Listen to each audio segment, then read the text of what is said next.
I will call this meeting to order. We have resolution number 208-25, be it resolved that the meeting be convened at 7 PM with Mayor Ray Muirhead in the chair. Moved by. Seconded by. Sam. All those in favor? Oh, that is carried. We have roll call. Muirhead present, Kalanowitz present, Ray present, Sudak present, and Dan present. Councillor Boganis present, all present and accounted. We have the adoption of the agenda, resolution number 209-25, be it resolved that the agenda for the regular meeting of August 12th, 2025 be adopted as circulated. Moved by. Bill. Seconded by. Mike. Any errors, omissions? All good? Okay, all those in favor? Opposed, carried.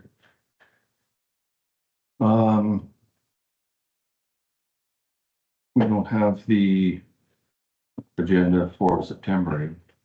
We usually have the adoption of That's what's coming up. just again, this is September. What's that? I must have got written. I written that by accident. I say, I just. We can do that Yeah. Okay, after. after. Okay. Sure. So we have planning. We have 7 o'clock variation order V 14-25-C for M Bryant. I'm going to read this resolution. Resolution number 210-25, be it resolved the council adjourn the regular meeting in order to conduct a public hearing regarding variation order V 14-25-C. Moved by. Sam. Seconded by. Jody. All in favor? Oh, that is carried. Welcome, Joel. The floor is yours. Right on. So yeah, we have a variation from Mark Brandt. He is wanting to reduce his rear yard setback from 25 feet to 5 feet in the MG and industrial general zone, and also reduce the side yard setback from 15 feet to 5 feet to construct a 30 by 40 pole shed for a workspace. And I have contacted him and told him that he needs to contact the Railway too to make sure that their variances or that their setbacks or whatever he needs to do for that. So, but he's well aware of that, and yeah. There's a site map. I don't know if you were able to. Okay, perfect. There you go. Well, that's it. He just wants it right in the southeast corner. So my only concern is, like you said, with the railway, I know you can vary it down to pretty close if you're in residential, but when you're railway, do you know if? I have no idea. I couldn't find anything, and it's kind of his responsibility to look into that. So, Okay. but he just wanted to get this process done first because I think it's been it might be a slow process trying to get answers from CP. Right. But well, he is well aware, so he wanted to go ahead with it anyway. Okay, anybody around the table? Mike, start with you. We got, No, as long as it's, do you know anything about the railway? yeah, there is like a safety setback, like they own so many feet from Yeah, the ballast.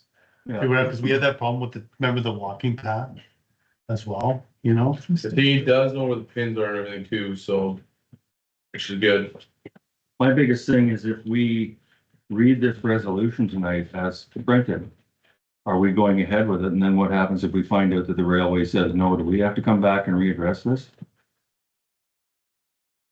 Or could we amend the resolution to read to the effect that Yeah, that's it. Yeah, it's I would think contingent that. on CP approving their Yeah. end of the bargain? Yeah, that's what I would do. Yeah, let's do that. Can we do that, Teresa? Yeah. Debbie, you have anything about it? No, I'm fine with it. I went and looked at the space and It's industrial zone, so. yes. Yeah. You, Sam, any comments? Bill, No, I know where it is, so I'm not. Teresa, you're okay with it? We're just, I mean, the easiest person that they can probably talk to is like to get going is either call the superintendent in Brandon, which is I think Clayton Goodwin, Okay. and then or just Do you have that contact? yeah, or just you can talk to their engineering department, which is right here in town. Oh, okay. right? So like I didn't know. CP is right there on the line and then Yeah. CN's up by Smart Electric, right? Okay. So the engineering department might have that on their map. Yeah, Cause I know that when they do work on the line, they have to have so many feet for their yeah. equipment and stuff, right? So So, yeah, I will relay the message to Mark. I don't know if Mr. Rempel is this line engineer out here, foreman, I'm not sure. I'm not sure. There's some. Chris Rump? He's a foreman for, I don't have any problem with it. I mean, if it's okay with the railway, it seems okay with me. It's not gonna impinge on anything residential or. No, exactly. So it's just the whole railway situation, but, yeah, I would just put that in the resolution and then good to go. Okay, so I think that looks okay. What do you think? Yeah, Yeah, Okay, we don't have any opposition here to it or it's just Joel, so Good if there's to go. nothing, then I'll read this next resolution. Perfect. Everybody's good with that? Yep. Good. Yeah. I'll read resolution number 211-25, be it resolved that council adjourn the public hearing and reconvene the regular meeting of council. Moved by, Mike, seconded by, Bill, all those in favor? Opposed, that is carried. Okay, I'm gonna read this resolution that has been amended. We have resolution number 212-25, be it resolved that council approve D14-25-C as outlined below. From rear yard setback of 25 feet in the MG Industrial General Zone and side yard setback east of 15 feet in the MG Industrial General Zone to rear yard setback of 5 feet in the MG Industrial General Zone and side yard setback east of 5 feet in the MG Industrial General Zone. Purpose to construct a 30 by 40 foot pool shed on the property for a workspace. And further be it resolved that council approval be contingent on Canadian Pacific Rail approval. Moved by Sam. Sam, seconded by, Mike. And I think you have to switch, I don't mean to be petty, but it's CPKC now. Kansas City. Yeah. Yeah, Kansas City got it. Yeah. Oh, yeah. Okay, no. There you go. Yeah. Right on. Okay, everybody's okay with the resolution as read? All those in favor? Opposed, that is carried. Thank you very much, Joel. Excellent. Thank you, guys. Thank All right, see you next time. Yeah. thank Joel. Yep. Have a great night. All right, We have resolution. Number 213-25, be it resolved that the minutes for the regular meeting of August 12th, 2025 be adopted as circulated. Moved by, Mike, seconded by. All those in favor? That's carried. Thank you. Okay, we have delegation, RCMP Corporal Campbell. Welcome aboard, man. It's always a pleasure to have you back. Always a pleasure to be here. Yeah, it's flying now. Eh? Yeah. The floor is yours. Are there any questions that anybody has or? Start with Mike. You go around. You got anything? me, no, not so much. Oh, well, I guess, well, one thing and, I know probably the answer, but we ask this every time or whatever, but, off-road vehicles that are traveling along our walking paths at a high rate of speed. Call it in. Yeah, just call it in. If you can get a plate, you normally don't have plates on it, right? Yeah, Mhm. yeah, And it's normally the same people doing it all the time. So if you get, I can identify somebody, yeah. we'll need a statement. I just didn't know if it becomes like a standard problem, like, can you guys, like, if we can reach out, I know you guys are busy, but would you guys be able to do like a blitz? of Well, we'll some do sort? like, what I can arrange for, like, say, me, we know there's something going on a Saturday. Yeah, yeah, yeah. There's some kind of rally in town, Yeah, yeah, that I can bring in members in overtime. Yeah. And notify the traffic service people also, see if they can attend. And okay. we have 4 or 5 guys in town here. I've noticed the last couple weekends, just think like, but they're the big, UTVs, Okay. and they're the fast ones there, and And they're- our walking path along First, it's wide enough that they just use it as a road, And which, and they fly down that's it because of a- little hills. Yeah, yeah, like both the evenings when people are Yeah. coming back. well, like our evening shift starts at 7 So I'll send out an email to the members that are working this weekend. Or if they're driving through or something 7:30. off the highway, just a little swing It's through. not hard for them to Yeah, be out every 7:30, find a nice comfortable spot to sit. And Yeah. just keep an eye out, right? I noticed they like the little, cause it's like little, baby, Yeah. right? They just Like like. it's only matter of time for the hit somebody, Yeah, yeah. because you're going fast over the hills and, I'm usually not that guy, but those things are so big. well, they're right? big, Like, they're loud. Yeah, so. Mine is like 14 feet long, so I understand. You're big the machines. one. Yeah, no, not me, mine's over at the lake. I'm always in the back 40 driving that thing, so. Debbie, you got anything? No, I don't. No, I can't. Nope. I have a question. Under the Garage Keepers Act, who would administer that? Does it fall under your purview or not? Nope, that's all done through the province. And kind of has nothing to do with us. Okay, Yes, I'm from there. I had a couple things, but I called you, Clint, and we talked about them, so at the Yeah. risk of bringing that out, we know where we stand on a couple of issues there. so. Yeah, I just actually talked to Grant about that today, so we got that file and we've got it open again, but we need a couple of things from you guys, so we can discuss that afterwards, not put that in the meeting. Sure. Just verify the information, see what's gonna happen with it, sort of guide the direction of the file. Yeah. So, The only thing I have, we contracted the commissioners again, just to keep you informed. So we've got them for doing our bylaw enforcement. oh, cool. If a situation ever comes up where they have to call you for support or whatever, you'll know that we've got them under contract, so. Okay, I'll let the members know too then, Yeah. just so they understand, right? If a call does come in, it's not like, what's this about? Yeah. So you know to respond in a timely manner. So there's a couple of issues around town that they're gonna address, so I don't know how that may go, but just letting you know. Yeah. We know. Okay. Did you guys ever look into that CSO program, or is that something that being interested? We looked into it and it's gonna be quite a process and we have got 50 different things on the go right now. And it's just, it takes a lot of time and commitment to get this CSO thing going. We wanted other municipalities and towns to go in with us to kind of offset any costs and possibly if there were enough, maybe we could have two of them. Yeah. And yeah, they were interested, but then when I phoned the woman in Winnipeg and she sent me out the information package, like it's a process. Oh, I believe. I might as well recruit an RCMP officer. But it's also hard too, because There's it's still another, police officers, so like you have to get someone who's trained for Yeah. all, so there's like a process involved in it, so. but it's another, for us, it's another download from the province, right? So not only our main street we had to pave, right? But there's healthcare, then there's the ambulance, so they want us to do, the rural departments to do the medical first response. And you have to buy all that equipment, right? Now it's CSOs, so it seems like anything that's supposed to be ran by the province is kind of lacking and we have to pick up the slack and the taxpayers have to pay for it when we're paying for the service anyways, right? Yeah. So it's kind of, it's hard which one do we pick, right? Oh, for sure, That's the 100%. problem.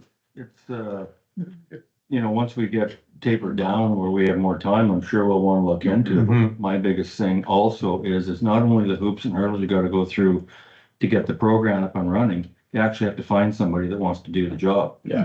And stay. You can have that posted for 6 months and not get Yeah, anybody. from my experience, usually you end up getting like a retired Yeah. member from either DPS in this area or a mountain to come back out from retirement. Just don't want it to end up like Rivers, right? Where we get all those people and then suddenly they're all gone.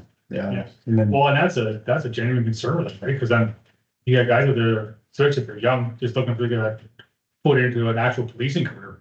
Then what? You spend all that time and money and then Exactly. for 6 months and they So yeah, for the interim, we went back with commissioners and we have a different crew on as what we had last time. So hopefully we'll keep on top of it and it'll do some good stuff.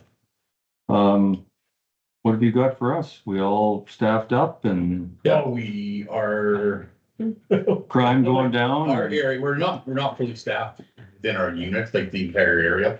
We are down a few members. We have a member who's off sick right now. We have another member who's on maternity leave right now. I just want to see how he's spinning this. Yeah. I try to spin positive. We have a couple of members that are on call duty to accommodate, they're on a restricted schedule. Yeah. So I don't have the flexibility to adjust their shifts. They have to work a specific schedule and that's what they work all the time. So we're a little short but, it's gonna get better in the next 6 months to a year, Yeah. hopefully. Well, it should. It should, we should have members coming back off maternity leave, they're on maternity leave forever. So this, going back to the CSO program, is there any way with your support, meaning the RCMP, to help fast track this if we decide to pursue this at a later date? Like, I can we, don't know. Like, I know they talk about it, but we don't really have anything to do with it. no? It's all, the province runs it. They set up the training, they do all that. Like, it has nothing to do with us. We just Right. gotta support them when they get here. So Yeah. I don't think there's any fast tracking. I know I did talk to the CO. We had a great big, like, district meeting with the CO at, album was that this summer, I guess? Yeah. Just a few months ago. And that's one thing I mentioned was that the cost of CSO was like, it's costed. I'm like, how come we can't, try to alleviate some of that with donating like vehicles to it? 'Cause like you guys gotta buy a vehicle. Yeah. And also the RCP does is crush the PCs, right? I wonder, oh, it's got 160K, they crush it because of the stuff that happened in Nova Scotia. Yeah. So I'm like, why don't we just earmark a couple of PCs for this? Yeah. Cause they're not, you can donate them. Right. Mhm. So he thought that was a great idea. So he's looking into that. Other than that, I don't know if we can offer you to. Yeah, I don't know. I'm just grasping at straws here. Every time you turn around, there's always a hurdle you have to cross for something. It's just, it's making Didn't you guys used to have like something like that too, like, Yeah. Yeah, we had a community officer. community officer and they weren't armed or they're. like- Oh, he was. Oh, was he armed? Okay. And now he's a member of BPS. Right. Yeah, I thought there was something you guys had before where it was almost like the, Oh, reserve constable. yes, Yeah. like almost like Or the auxiliary. auxiliary, yeah. Like Brandon has the cadets, right? Like, you know, something like that, like, That'd be a Bob Toma. yeah. Oh, I think with the RCB with that, the liability, Yeah. like I said, like, all the extra insurance you gotta carry, and so you gotta do, or say the reverse is driving off me for the day. When a priority one call comes in, it's like, you have to get out of Yeah, there. you can't. even Ah, take right. reserve. I hope someone finds you, but I'm gone. He's on the highway, like, looking for a ride. Yeah, we got 3 different tiers of it. We operate with the lowest tier in Manitoba. And it basically makes them functionally useless for anything. So they don't, it's not like the old days where they call like do a ride. Like, no, they back Kind out, of uniform, now they're like, just like, Slacks. yeah, slacks and. Oh, okay, okay. And they get to do community events, but they have no experience in policing. They can't, they don't have any knowledge of it. So they just a random dude in a golf shirt telling people what he thinks. Right. So it's like, and nobody volunteers for that anymore anyway, because it kind of takes away from what it was supposed to be, what Mhm. people want to do. Yeah. Right? So, Mhm. Cause even our COPP kind of, you know, with the volunteers, you know, unfortunately, right? so So, people are, you know, it's right, they want volunteers, much as they used to. Yeah. And so, crime going down in this area? no, I can't complain this for, usually our summer are busier months. Yeah. And we did pretty well. Like, there's the usual files we always get, but Mhm. we weren't hit with a rash of anything. Like, we have our usual people in town that cause problems for us. Yeah. And they're being dealt with accordingly, so there's some charges out there and we're just waiting for some approval from the Crown to whether to lay the charge or not, but things are going good. We've got any warrants in the last little while here. No, like I said, overall, there's been no major issues on my end, other than things we normally deal with on a daily basis, so. Good. Yeah, we sent you guys the stats and they're all fairly consistent, but our stats have been consistent for 10 years. Yeah. There's always those fluctuations, but they're all fairly steady. So in town itself, we're good. Some of the rural areas, different story. But it's town, we're doing Yeah. okay. Okay, I don't have anything else. Everybody. Well, thank you That's for coming in. good. Thank you. No problem. Don't be Oh, a stranger. Sorry, I missed that last meeting. I had a childcare issue that popped up last minute. We waited here at 11 o'clock at night. Yeah, I believe it. like, he's coming, he's coming. yeah. Yeah, hold your breath. Next time. Fine. Fine. But sorry about that. I apologize. for Oh, that. that's fine. No, worries, no problem. No excuses, I was on holidays, so. Yeah. Good. All right. Well, thank you very much. We'll get out here, right? You guys have, what looks to be a busy night here. So- All right. Thank you very Any much. questions on the monthly stuff, we'll just give me a call. Yeah. We gotta be in Glenboro for another meeting tomorrow morning, but I'll be here fairly early. All right, Thanks, Thank you thanks, so guys. Thank you. okay. Grant or the investigator will get in touch with you, what the documents we need. I'll just, better now, look for a while. What I need is the agreement or whatever contract you use with the company that Okay, remove the property. okay. I'm asking to determine whether there's anything criminal or not. Yeah. we've That talked report, about it, Clint and I, Yeah. we do wanna pursue this. if we Yeah, can. yeah, if there's something criminal, we'll definitely look into it. It's just, I need to know, see some information, and I'll be talking with the lead investigator, because she was taking some steps that haven't been taken yet, so. Thank But if you you. can send me whatever you have, like, conversation with me, is I need some kind of a contract. They must have hired someone, they must have said they were gonna provide a certain service. So what I need to know is what they were told to do with the items they took off that property. Okay. If it became their property, You know, this is Yeah. Bill. What? You know. It's, I think it's all in that contract that we have. from what I understand what's going on right now, there's maybe some business decision on their part. But it may not be criminal, like it's bad business, but. Yeah. Not criminal, so, but yeah, send me that contract and then I can go from there. Thank you. And I'll get the investigate going. All Okay. right, thanks a lot. Thank you. Thank you. Bye. Okay, it is past 7:15, so we have the next delegation, which is Christine Robinson, Kayla Sampson, Sarah Friesen, regarding the Willow Family Resource Center Incorporated. Step on up here. You're the next contestant. I'm Stacy Riddock, and then the last one of this. Well, before we start, we'll go around the table just to introduce ourselves. So, my name's Ray Muirhead, I'm mayor of the town of Carberry. Mike Studak, counselor. Debbie Ray, counselor. Interns, yeah, you always. I'm Stacy Riddock, I'm the secretary with the Willow Family Resource Center. Kayla Sampson, I'm vice president. Christine Robinson, treasurer. Sarah Friesen, president of Villa Family Resource Center.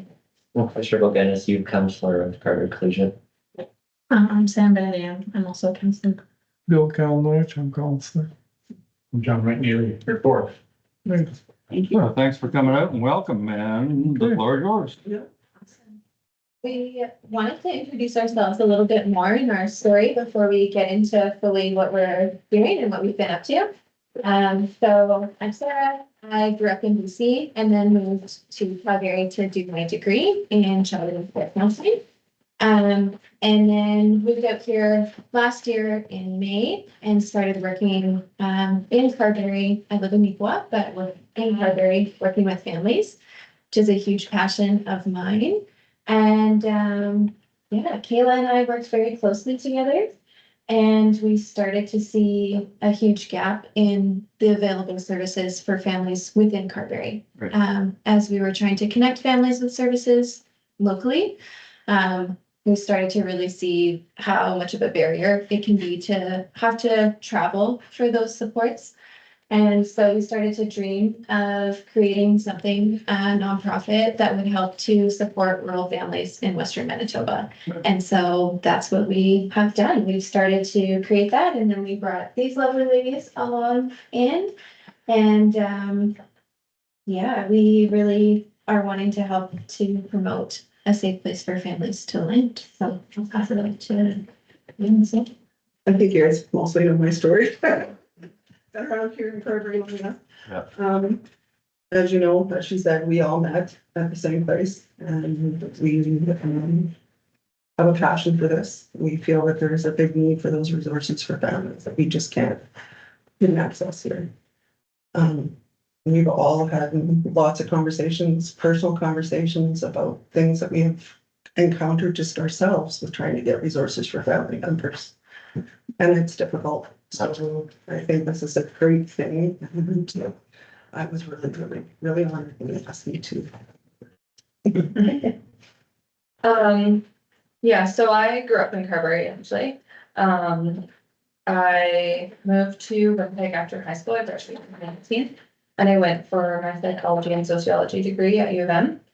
And then I'm not much of a city person, so I wanted to move back rurally, and I had a really big, I had a hard time finding a job in the field that I wanted. The social services are really limited out here, like Sarah was saying. So I live quite rurally too. I'm between Austin and Carberry. So Brandon is an hour for me, Portage is an hour, and Newport an hour. Same thing for Glenboro. So that was a big push for me too, of wanting to start something a little bit more locally that was accessible to people. That's kind of in that square gap between Brandon and Portage. So. Okay. I don't know what to say. I was supposed to go first. Done now. Our mission is that it takes a village to grow a family, and our mission is to create a safe place for the village to strengthen, connect, and grow. Is what we would really like to see happen. Yeah. And she's new to our community. I am new to, I grew up in Birds Hill, Manitoba, and I moved here last May. In Carver? To Carberry. Really? Yes, thank you. So it's been great. I love a small town. Good, And then, glad to hear it. yeah, thank you. You can tell with the RCMP, climbed down. Made a good choice. So, I can have a quick question here. If you're gonna do the Family Resource Center, is that going to be actually a building you're gonna do it in?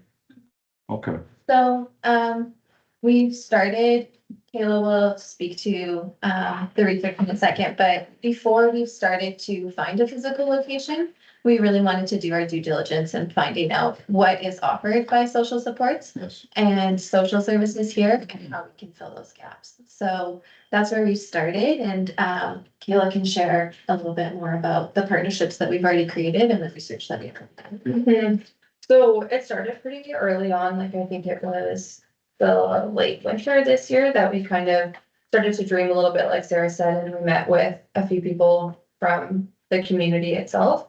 So we met with previous guidance counselors from the high school, a couple private practice therapists, and then Families First in Prairie Mountain Health, Arts Forward in Equa, Salvation Army, Women's Resource Center in Brandon, kind of those resources that are available now. And just kind of wanted to know what their challenges were, what the barriers were that they had serving the communities that they were in, and what the gaps were, and we kind of wanted to find out what we could do to fill those. So does everyone have these? Yeah. So on the summary of research and partnerships, there's the core themes that emerged. So we found that families are needing more support in rural Western Manitoba, kind of like we said. Lots of people offered connections and contacts between like each other in Brandon and in Portage, like we said. But a lot of the time, if anyone, say in Carberry or Neepawa, wanted to access those services, they weren't able to get to the bigger cities due to transportation or not even knowing about them. So for example, one that we met with was the Women's Resource Center, and they're supposed to serve the whole West Van region. And we didn't even know that actually. And a big barrier for them was that they had nowhere to land. So if they wanted to serve, say, Carberry in some way, there's nowhere for them to really put themselves set up without interfering with other things that happen in the community, like the school wouldn't really work just because they're wanting to serve women experiencing domestic violence, just conflicts like that, if that makes sense. Yeah, and then another part was a lot of people highlighted that areas where families need more support, so a safe place or a third place or third space, kind of like I said. Connection to other families going through similar situations and difficulties such as grieving, neurodivergent children, children with disabilities, single fathers, single mothers, grandparents, and parents of young children. One that we know that Carberry has experienced really heavily is postpartum. That's one that a lot of people that we've talked to, even just locals in the community, are needing a lot of support in. So that's an area that we would like try to do that. And then also providing information through workshops, including how to navigate the support systems that are available, mental health support, domestic violence, sex education, and navigating social media safely for young kids. Yeah, and a trauma-informed place to meet with professionals, including mental health counselors, police officers, and lawyers for victim support. Well, are you up and running now, or? We are officially a nonprofit. We have a business number, we have bank accounts, we have all of that. Okay, We are struggling to find spaces and obviously funds. We're a nonprofit, right? So funds is gonna be one of our biggest things. Yeah, so out of that research, what we were shocked to find was each and every organization offered to partner and was very excited about this. So, the Women's Resource Center has actually been a huge one where they have offered, once we are up and running, to offer legal help, to offer, counseling, or to offer programming. And that goes for the other organizations as well, Salvation Army, Arts Forward, and so on. Everybody has been really encouraging. They have also warned us about the challenges to come. So Chris mentioned the funding, limited space, and there can be a high turnover with nonprofits. Like volunteers. And volunteers, yeah. So out of this, that kind of brings us to where we're at. We are looking to go with 2 initiatives moving forward. The first one is to create a safe place for families to land in that 3rd space. So that is a physical space, both in Neepawa and Carberry, to have families to be able to build that relationship and trust so that when other supports like the Women's Resource Center comes in, the community knows and trusts that it's a safe place to look for support. Mhm. And then our second one is future research. So as we are wanting to create local hubs in each rural community, again, starting with Neepawa and Carberry, we recognize that each community is very different.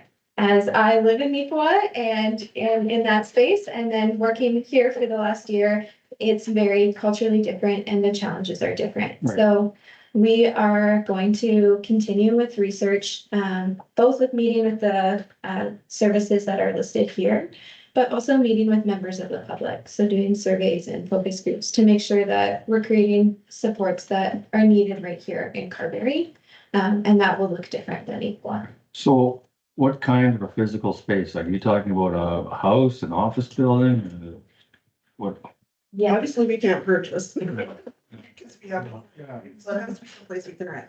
We have looked at the Bailey building. Yeah. And Evan has one apartment up, but we just don't have a physical money. Yeah, he does know that we want it.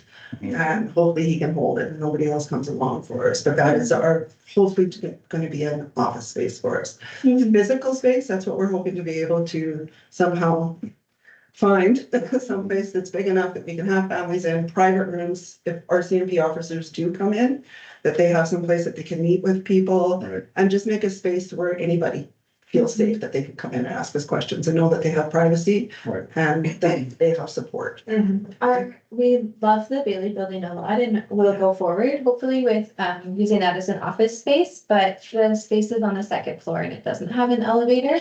And so as we're wanting to be accessible to everybody, that would be quite a challenge if you have some strollers, some carriers, those are some steep stairs. The reason I ask, I was just, keep my ears open in case I hear something or. Absolutely, that is absolutely, Yeah. yes. Yeah, we have, Commercial space around town is very, if it's not too expensive, and and you know exactly what I'm talking about, right? exactly what we've worked. Yeah. And it is not affordable for us. Yeah. Yeah. Yeah. So in a sense, though, partnering with you guys to have space at some point, if we can have focus groups and kind of have some things to begin with, is something that we're looking forward to. Like if you have a space that we can use for a focus group or something like that, that is something that we're hoping to be able to. I mean, there is the old town hall, right? Like where there's like AA and stuff, but then you have to just juggle with those other user groups in there, right? So, And that's- yeah, yeah, or the hall, right? The hall's other than weekends right now for maybe some socials, which are kind of not right now, we're in the spring, really. Nobody can dance and stuff like that. Yeah, but then again, too, just talking with like even Michelle back there, if there's, even if you're flip flopping or whatever, there's something, right? Yeah, yeah. That we can at least say like, yeah, you're more than welcome to close that space off, which are both accessible to Yeah, people with an elevator or a ramp, right? So yeah, kitchen and whatever for coffee and stuff, so. that's, yeah. If you have some kind of a proposal, I guess, or what what you would like and how you would like it, where it would be and that, so we have something to go on. Mhm. We can do that. We are, I think this is a good idea, and, you know, I hate to say it, but in this day and age, this is needed. It's so different from, Yeah. like, you know, growing up in Birds Hill in a small town. I was supposed to do my, yeah. but I didn't. So here it is. But, you know, growing up in a small town, it was a very different experience than when I was raising my own children in a smaller town. You know, there was just not the same kind of community Yeah. closeness, buy-in or whatever it was, but it has changed and that's Well, hard. it certainly looks to me like you've done your homework anyway. We're trying really hard. I do have some budgets. If you wanted to look at the budgets, I've gone a budget for our first year, our second year. I have the budget for our, what we want for our safe space. And I have a budget for our research, Okay. if you want them. I have them here as well. You can leave them with Teresa and then you can, Well, yeah, honestly, I think the best bet is to talk to maybe Michelle back there and see what you're looking for in space and then your times. And then go from there. Right, that'd be the easiest, because again, too, just like any other, because we have multiple groups, right? We gotta make sure that, because if we're giving it, yeah. you know, for someone for this, then the other group's gonna ask, why not us? Because we're helping the community, we gotta make sure everybody's the same. Yeah. So that's the best, for our space, right now, that's all we got. So the best, and those are also joint buildings too, as well with the RM. Mm. So we gotta make sure we dot our i's and cross our t's as well. One that we need to get into and But- talk to you. But she will know the schedule, right, Michelle? I'm better appreciative. Yeah, so she'll know that stuff. Anyway, that gets you started, because really, until you find out what you need and how many times you need it and stuff, then we Yeah. play with any numbers. Another space that would maybe work would be like the United Church Hall too, but I don't know how much you want to be in it. Yeah, we definitely are hoping to keep it as inclusive as possible, so we did look into a couple of church spaces, but we are wanting to stay away from any religious affiliation, just to make it as inclusive as possible. So that's space has been one of our biggest challenges so far, and hoping to eventually secure that permanent location where we're able to welcome families in and they're able to drop in and know that they're safe there. So I mean, there's a bank, but it's probably.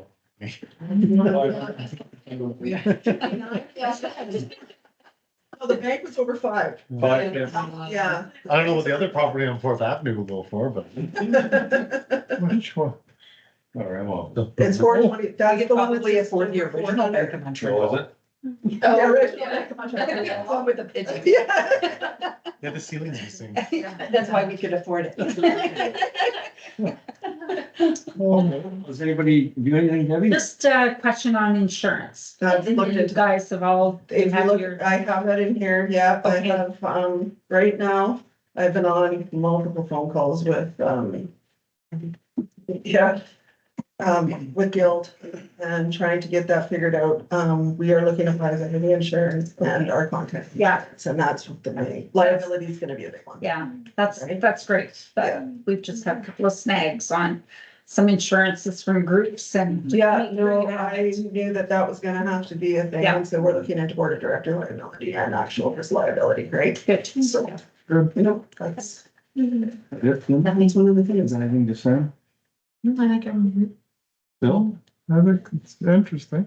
Nope, yeah, go Yeah, well, good luck Just to you. I have one more thing to add, actually. ahead. I think too, just because funds are hard to come by and stuff, we're looking at doing some fundraising in the future. We have a couple throwing around some other ideas. So something else that we asked too, that if we were to start up a fundraiser, if we could have your support in that. We were gonna be a part of Homecoming. We were gonna do a fundraiser there and that didn't work out. We might look into it in October still. Experts to wait to get in. Yeah. So, if that was something just like a federal support. Oh, yeah, but I think we can all agree that, yeah, we're behind it. Absolutely. If you need a letter of support or whatever you need, just let us know and we can write something up.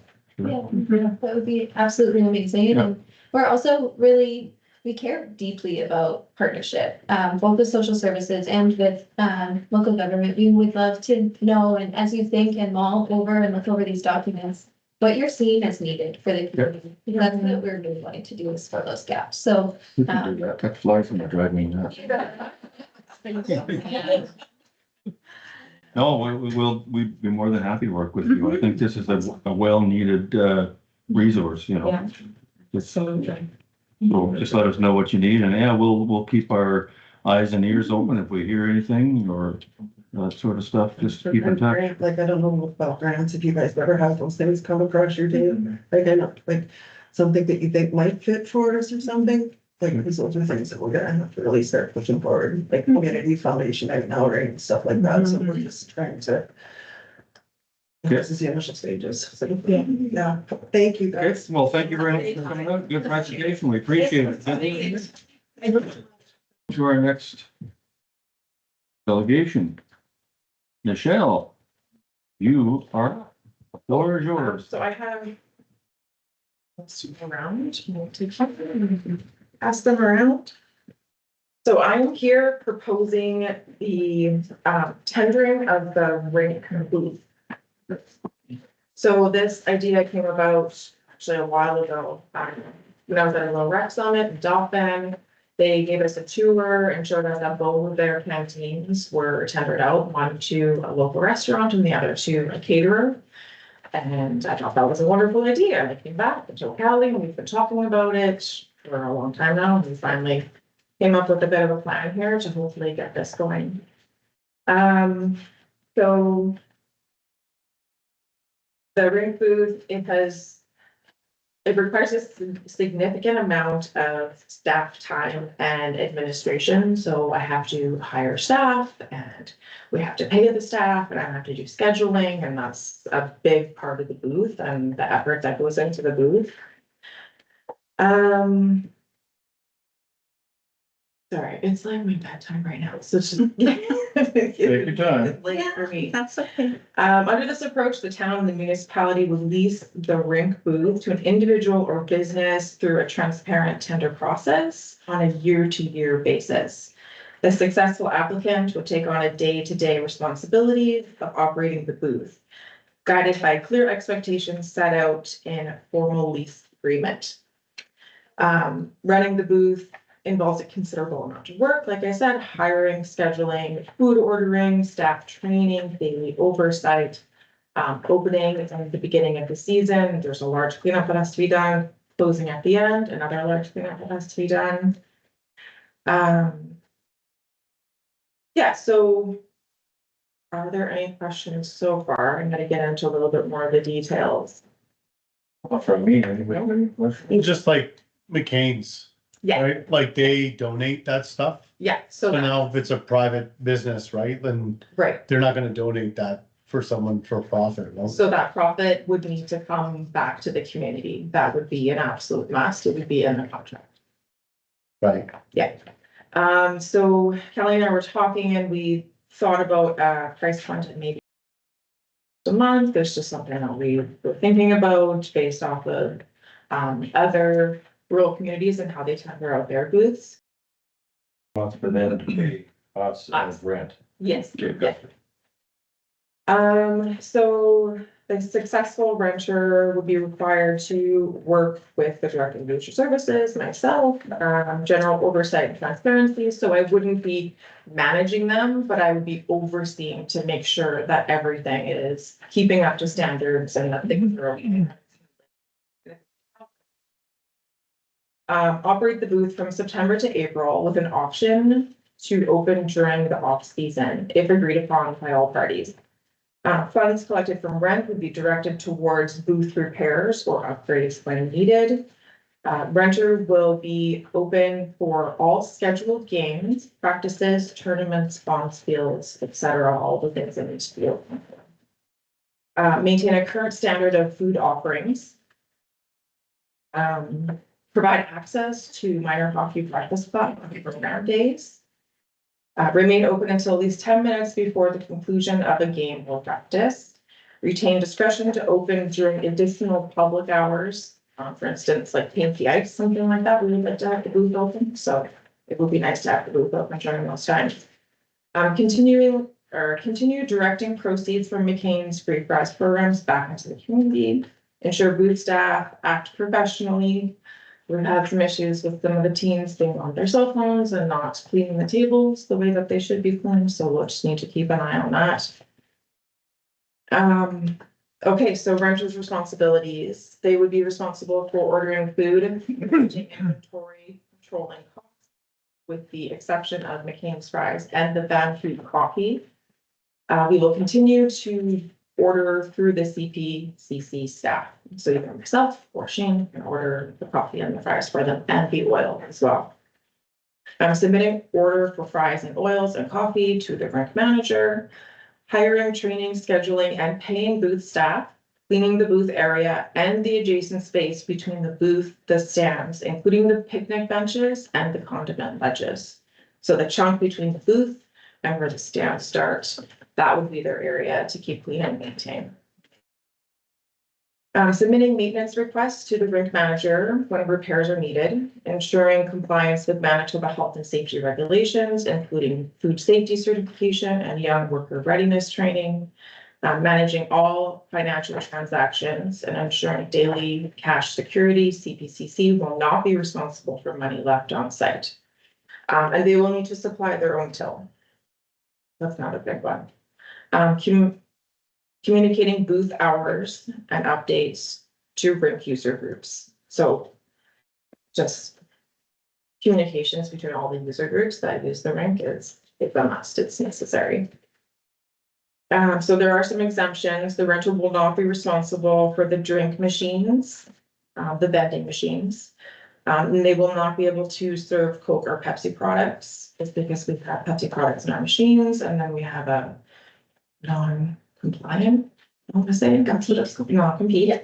So we also can't sell Coke products. So there'll be different juice or milk or chocolate milk or things like that, hot chocolate, things we get out of ring. Benefits for a tender model, reduced staff load, daily oversight, shifts to the renter, freeing up municipal staff to focus on other needs and programming. Lower administration burden. Town staff will no longer be responsible for booth payroll or finances. Local business opportunity creates a chance for local entrepreneurs or to operate a small business in a very busy community space. Reliable service for users. A lease agreement sets clear expectations, ensuring constant and dependable service. Long-term sustainability provides a sustainable in operations while reducing reliance on the seasonal staff. And it's a proven success. Similar models have been successfully adopted in communities such as Dauphin, Oak Lake, Glen Williams, Erickson.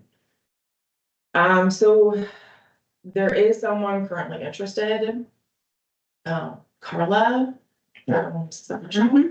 I was speaking with her last year and she was interested, as I don't know if you know, but she's been managing the booth for the past couple of years. And before that, she was heavily involved in the booth. Right. So she is an interested party.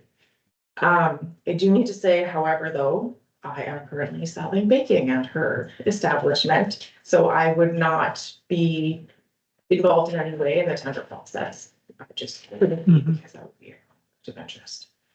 So there is that. She is interested. She said it many times. So that's the possibility. Yeah, that's kind of all I have. So are there questions? Can I ask something? Yeah. Can we include bowling tournaments as a reason for it to be open? Absolutely. Yes. Anything related. We had a tournament last year and there was about 70 people and no, it wasn't open. No, and I didn't think to ask before. Okay. So. Okay, yes. Yes. Mildly inconvenient. Yeah, for sure. We kind of get forgotten in the basement sometimes. Okay, for sure, yes. Absolutely. And bowling fields and there's an ice show. For sure, yeah. Okay. I do have one question, just in case nobody decides to take us up on this. What's plan B? To stay with our current setup, which would be Okay. hiring a manager, hiring staff, interviewing, training, paying. Okay. We would love to lighten the burden and we would like to possibly bring in some income from this. That would just be lovely. Self-sustaining booth would be great for us as the town and the RM and for whoever wants to come in, a local business owner, it'd be great. So what would the profit be compared to a month? Compared to what the booth made, right? Like, so if the booth made money, right, those funds went back into the recreation, correct? Or it went back into the rink anyways, right? To the booth. Yeah, booths. The booth, so like if the booth is only a month and then we need to get a new fryer, Right. I think like, that's right. like how do we, that's one thing, and then two, I've been to smaller towns that rented the booth out to a thing, and I got there and it was $14 for a burger. Yes, a cost would be So- another, yeah. So like, the rink's gotta be affordable for those families that can't leave the rink, right? And that's like, that's the, you know, that's the caveat to it, is that Yeah. if someone comes in with a business and they're paying their rent, they gotta cover their costs as well, right? But, you know, all of a sudden I go for a burger that was $4 or $5 and now I'm paying $12 for Yeah, the burger, right? And then the fries are gonna be the same because the McCain's, right? yes, So, but like the burger itself is now, you know, now I'm like, well, I'm not gonna get anything here. right. I'm gonna get it somewhere else. And then I'm just worried about if that profit's not matching what we're renting it out for, Right. then they close the booth down halfway through the season. And then we got everyone like we had last year screaming at us that Yeah, things aren't working, right? That's kind of like, right. that's kind of what I'd be worried about a little bit. But So I would think that we would have some sort of clause in the contract stating that they couldn't go over egregious amounts, they couldn't go over. Like to kind of show Yeah, them. so they would have to give us the examples of cost per item. And I believe there's also a section before that one where they believe the rent should be at. I'm not sure if we should go out with in case there's a group that wanted to offer more. Yeah. So I think putting it up there as a blank slate and seeing what they come back as is probably the best way to go. But I do absolutely agree with you that there should be a cap on how much they can charge the public. No one wants to pay $40. I've just seen it like in, I think it was, I think it's Oak Lake, like down south, like they made a really good burger. I mean, it was, No, and I couldn't go anywhere else, right? So it was kind of Yeah. like a kick Okay. to the groin, right? So, Like that's why the food truck wars are no longer in Brandon. yeah. So like, I just hate for people to see, like, not that I don't want to support any other business either, Yeah. but I'd like to see her, like, as you know, like my daughter, she's 3, to pack her up in the car and go grab something to eat or go all the way home, Yeah. just to save, but, you know, that's all. absolutely, yeah. 100%. We do have to be reasonable. You guys ain't heavy? I don't think so. Sorry. No, I think I'm okay. Looks like you've got all the bases covered anyway, so looks good to me. Yeah. Everybody else good? I like it. Carry on. Okay. Okay. You have anything for you? Sounds good. You're good? Yeah. Thank you very much for coming out. We fall asleep going home. Yeah. Thank you. Okay, we have Prairie Harvest Committee here. Welcome, everybody. I think we all know everybody. Do we need to go introductions or? Everybody knows everybody, don't we? I think so. So, Okay, welcome, the floor is yours. okay, all right. Okay, so first of all, thank you for having us. We're looking forward to this meeting. We did some prepping and have some few talking points. Just so I know how much, like, what's our time for chatting, like, is there? We usually around 10 minutes, but I mean, we can. They can be longer, yeah. Okay, I just don't wanna talk too fast or too slow. No. So first of all, we have a list of things I wanted to talk about. Yeah. We have our vendor locations. There's a few of them. We have the hall. It's gonna be our kids area. Throughout the night, it will change into our like social vibe that we're kind of leaning more towards. Once the minors are out, they're allowed to stay until 9 o'clock. It's going to turn into our live music. Beer gardens will open right at 9 o'clock. They're gonna, no, they open earlier, but that's why we have two different wristbands. Okay, so we have our red and our green wristbands. Anyone that's wearing a red band will be leaving. And then green is obviously cool, they can stay. And then it'll be where we are doing kind of like a Halloween kind of theme.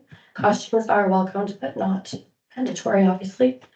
We are doing a $5 minimum silver collection at the door, because obviously free is not feasible, but we don't wanna kind of jump into charging social ticket price because it's been free all the past years, but with asking sponsors to help us pay, we're trying to also do some fundraising on our own. So we're doing the $5 at the door, or whichever, however much people choose to put in the silver collection. The drop-in center is also going to be where arm wrestling is gonna be.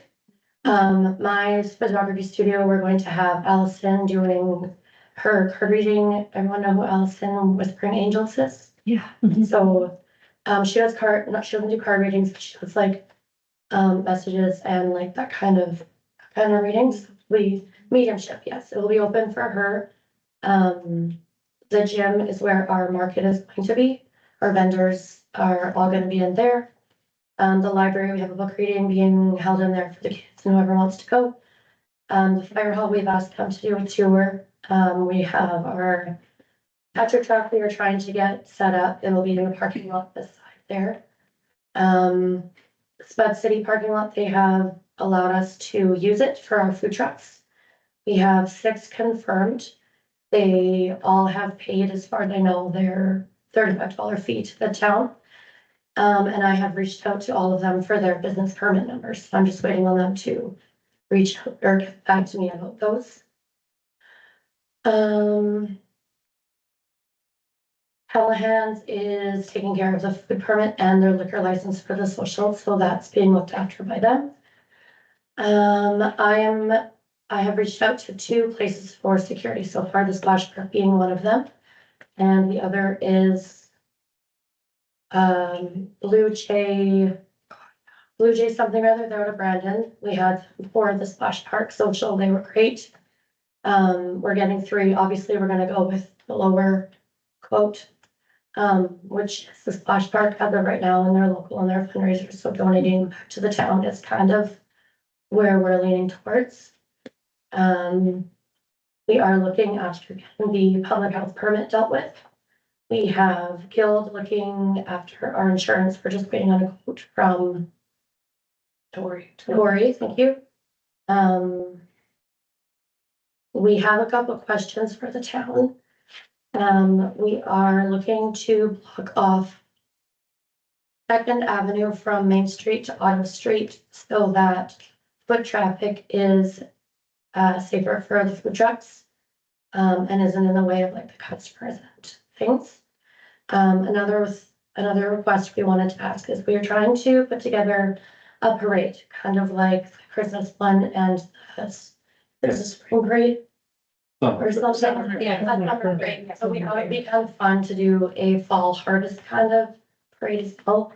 The route would be the same as the Christmas parade and it would go by the Carol to kind of let them see things and kind of be a part of that as well.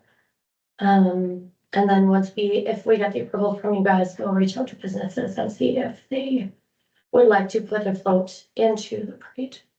And I think that would be kind of fun to do because I've kind of wanted to do it in previous years, but it just never really worked out because Main Street is literally shut down for the event, but that's not what we're doing this year, so. Kind of new and fresh ideas for moving forward. No, okay. Where is that on my list? That is with the Splash City.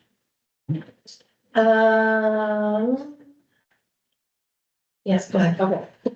We were also going to request if we could use barricades, if you have any available. I've talked to Spud City and they're okay if we barricade the parking lot off the evening before, once they're done, so that no one can go in there, and they're okay with that, so.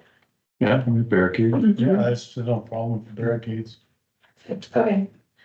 Going on with the bringing in money on our own, we're looking at doing a raffle and a 50-50 during the social to help alleviate some of our leftover costs, which will be discussed after when we go through and with this. I don't know if I mentioned, I have 6 confirmed food and drink trucks coming. I kind of tried to make sure they were all different food, not things that were offered in the town, which won't take away from Callahan's and anyone else offering to supply food. I managed to get Smoked and Sauce to come and attend, which they're very well known, so I think that will bring a lot of people around different areas. And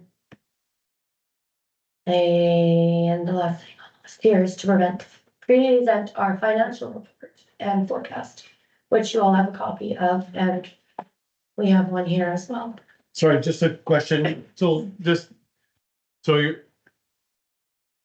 you're not doing all of Main Street? No. You're so down, like on this end of town, there's the social and stuff In the hall. in the hall, okay. Yeah, in, So everything's kind of at the hall. Yeah, and then there's gonna be the fire trucks and the touch a truck at the fire hall, and then there's gonna be Allison at her studio. Okay, yeah, so everything. Right, The lines okay. are spread out Okay. throughout Main Street, but we're not shutting down Main Street. no, okay, no, I just meant like the food trucks, like I didn't know if you mentioned that down here, I didn't know if maybe because of cause I'm gonna tell you, if I'm having a few beers or something that night, I'll eat it everywhere. Yeah, so- So if the food trucks are out there, then that's cool, it's cool, Yeah. some of the social, then that's, yeah, so they'll be in the parking lot of like the Spud City. yeah, Parking lot. I in get there. you now, Yeah. okay. Yeah, and then it's kind of close, and also in, I don't wanna confirm what he's offering, but once the social starts, there will be food being sold inside Mhm. the hall as well. Mhm. Served by Callahan's, I just don't know exactly what he is, could be pizza, could be. Do we know? Yeah, I know some of it. Okay, So nachos, pizza, I was thinking hot dogs, hamburgers, and then maybe adding chili for your nachos, like a meat sauce. chili dog. Yeah, because the food trucks, I think, will be leaving before the socials. Oh, okay. Yeah, yeah. So you can't walk. I can one. I just saw the corn dogs, but I win. I love hot dogs. That's great. Yeah, so there will be food offered, whether it's the food trucks or inside the hall, there will be definitely food and things.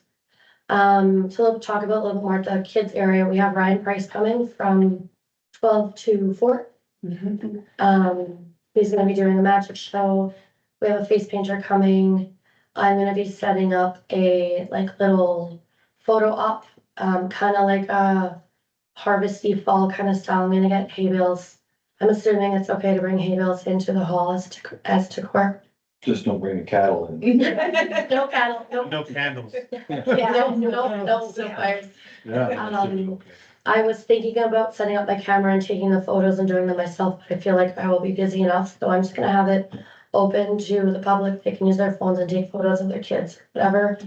We're gonna be doing a Halloween parade kind of thing for the kids inside the hall, so we let them know they can also wear their Halloween costumes. Instead of doing the bike parade like we were going to, that's kind of what we decided. to go with. Yeah, just kind of something a little bit different. It's kind of close to Halloween, but not kind of kids like Halloween and that kind of stuff.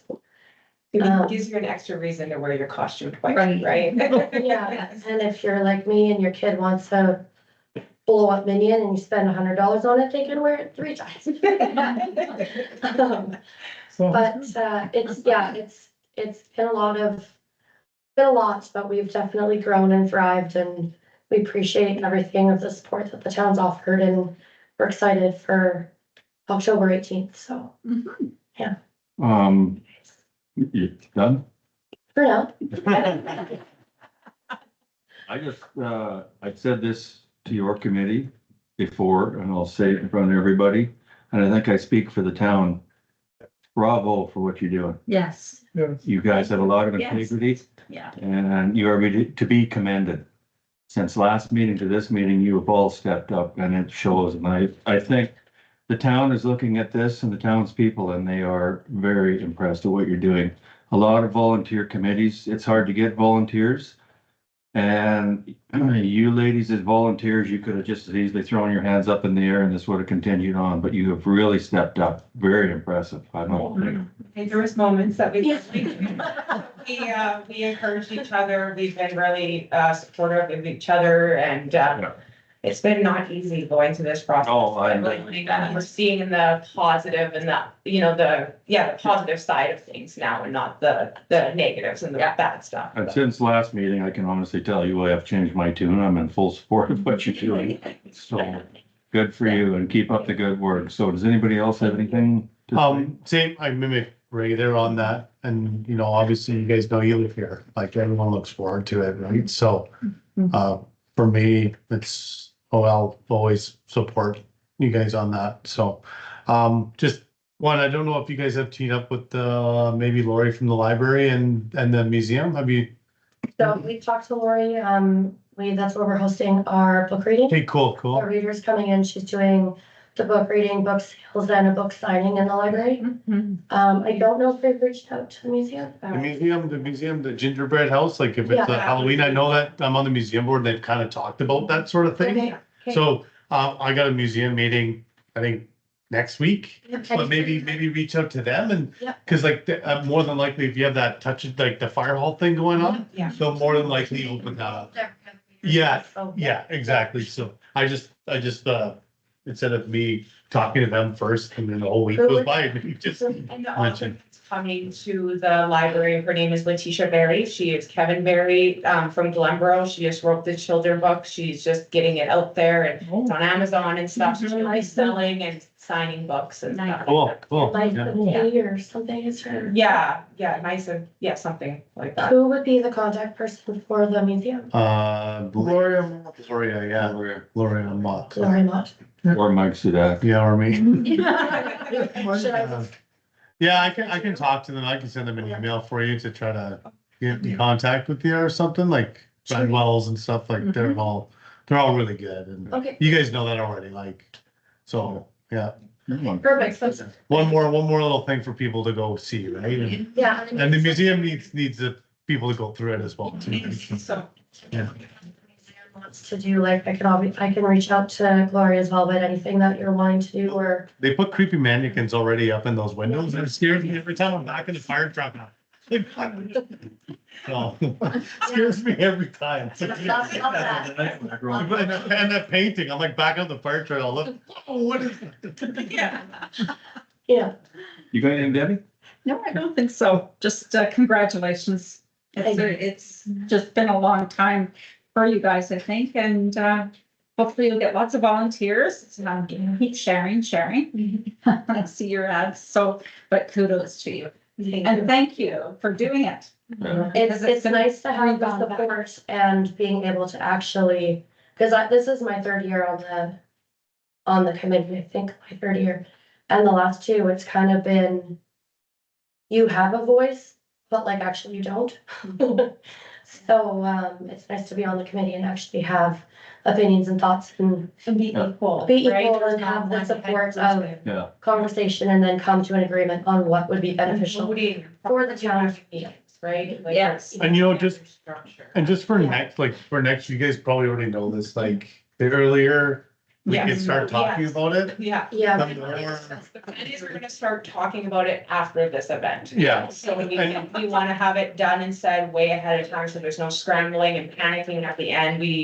None of us, I don't think, like that, and there was only one person that was like, this is gonna be okay, and I don't think it. And our was. meetings are always just, anytime you wanna come speak as a group, Yeah. like, you know, sometimes it's better, we're all just sitting here and there's not the middle, from Yeah. the telephone. Yeah. You know, just do the same as you did today and just come speak to us whenever. We had kind of a mini meeting before coming here to prep and kind of discuss this and we were talking about making the committee grow and volunteers and stuff. And I had suggested, I don't know if it's been done in the past, but I had suggested an AGM meeting, inviting people to come to it to kind of see what we're about and having that in like, we haven't really discussed to date, but as early as possible. And then hopefully we get people to join because what are we, 6, 5? 6. We're missing one person. She's under the weather, so she wasn't here, but We have a silent Yeah, so we need more people, because it's a lot of work for five Yeah. people. This thing can get bigger than all of you. Especially if we have more support. and- Yeah, you're onto something, so prepare yourself. Yeah. And then this is always something we talked about, like, even on my last term was something other than the fair, right? Like the fair is its own thing, but like everywhere has a corn and apple and whatever, right? Yeah. We don't really, because everywhere has a rodeo or a fair as well, right? But we don't have, and this is what we always try to get in town for people to come and see, right? So. Brandon to go a food truck wars, it'd be great to bring something like that to Carberry. Yeah, like kind of have it like a food and music festival. Yeah. Yeah. And it could be huge. People look Yeah. forward to that. It could be different themes, like there's so much you can go with it, like we were talking about, like, you know, the Western days back in the old Yeah. days and stuff like that. My mom still talks about those days, Yeah. right? So Yeah. like it days. It is a little bit upsetting that we I have to. wasn't here for it. In the old days, you're looking at me when you say. It It is was me for my mom, not Yeah. you.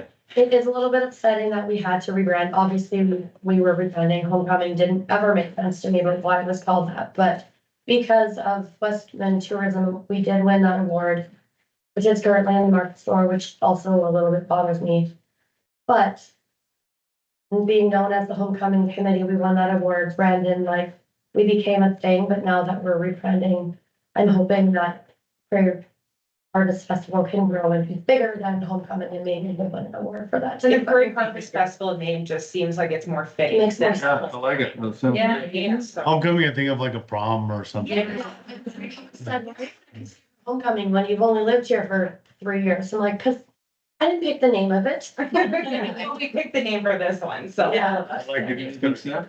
Yeah. No, I'm just excited to go. Yeah. Good. What you know? No, just commend them, the committee here for all the work they've done. Thank you. Start small, it'll get bigger. So you need, just going back there for the wants from the town, you want Second Avenue to Ottawa, Yes. Yeah. Main Street awesome. Main Street to Ottawa. Basically in front of the school to the end of the hall kind of thing, Okay. like there, yeah. I don't, Just to keep it, if. Thinking out loud, I safe don't for think foot it's traffic. No, Spud City's already gave them the go ahead for that, so they're not gonna get mad that it's Yeah. blocking it. That'll be As long okay. as their Main Yeah. Street parking is available, that's all they can. Like on Main Street. Yeah. And I was thinking like emergency route wise, like there's still ways to get around. I don't think that should be a big. That's not an issue. There is barricades. You can The just other one, barricades, the Yeah. streets, and that was it? Oh, for the parking lot as well. Yeah. And I- Yeah, Yeah. That's Spud City parking lot. so like, we're not asking to block the street the night before, like in the morning of, if we. Oh, can yeah. have it blocked off. Yeah, we'll do that, like, you know, 7 or something, whatever in the morning, right? But And then the other thing I just had talked about was the parade. It would be the same route as the Christmas parade route. Right. But that would like 20 minutes, 20 minutes, half an hour, Yeah. because sometimes it gets behind, but. we were thinking of having it at like 10:30, was it? Yeah, or meeting at like 10:20, have everybody there, and then starting promptly at 10:30. And then go around, and then everything will start opening up and following that. Yeah, that Yeah, makes and sense. I mean, that's only if we can get businesses interested, so. Mhm. I think you'll get I that. think, it, but Yeah. I think that should be. So what do we need to do for the street? Do we need to, do a resolution here? Well, it's not Main Street, but It's a- it's still blocking. the Yeah, street. Yeah. So that the. So if we did we can do a resolution right now, yeah? Here from the last. I don't think we need a result. Oh, yeah, you got one here. Oh, you have one, okay, well, if we do. This is From the last meeting. Okay, so then if you just, Release and change it copy. to, yeah, Yeah, but that's, sorry, I'm just trying to save us some, that's Main Street. No, I know, I'm just gonna copy Yeah. it and He's reword going it. through remodel. Okay. I didn't say, cause I don't think we need a resolution to block one. We I can't. don't know if you do or you don't, but I think to err on the side of caution. It's fair. To do this. So we're trying to do everything as like to a T, so like, so I mean, you're the council, so if you say we don't need one, then, I mean, we wouldn't. We'll get one for you. Yeah, we'll just do it. Yeah. So next year, are you looking at the same time frame, or have you decided that on that yet? For the time of year? For the time of the year, like, They will were it gonna- still be October or will it be earlier or? So, We were gonna open it up to the public and try to get some feedback. Okay. What people were saying, I know I've talked to, a couple farmers that have never liked the time of it being in August because they're unable to attend, and then we're asking them if they want to sponsor, and they're like, what's the point, right? So my thoughts would either be before harvest or after harvest, because this town is full of farmers, right? And they are like almost the core of the town, so it'd be nice to accommodate them, right? So. I'm not gonna lie too, walking up and down Main Street in the midsummer, like it killed me when we had to go home. Like, especially with the kids, I had to go home. yeah, Good yeah, time. it was like plus 40 and it was not okay. We're definitely looking at either before it gets hot or after it's hot. Yeah. So it's a lot nicer to walk and you enjoy standing out there talking to people or whatever, right? So, yeah. And there has been discussion about moving into the fairground if we have ever, all this like expanding. And if everything's also okay there, but that's just. Cause I'd never agreed, I'd never liked the idea of blocking Main Street because there is a lot of elder people that depend on access to the pharmacy, to the grocery store, and I don't feel like it has to be on Main Street when we have a fairground that is suitable for it. And there's buildings, there's proper, bathrooms and everything, like it's just set up and it makes more sense, so. But on the other hand, if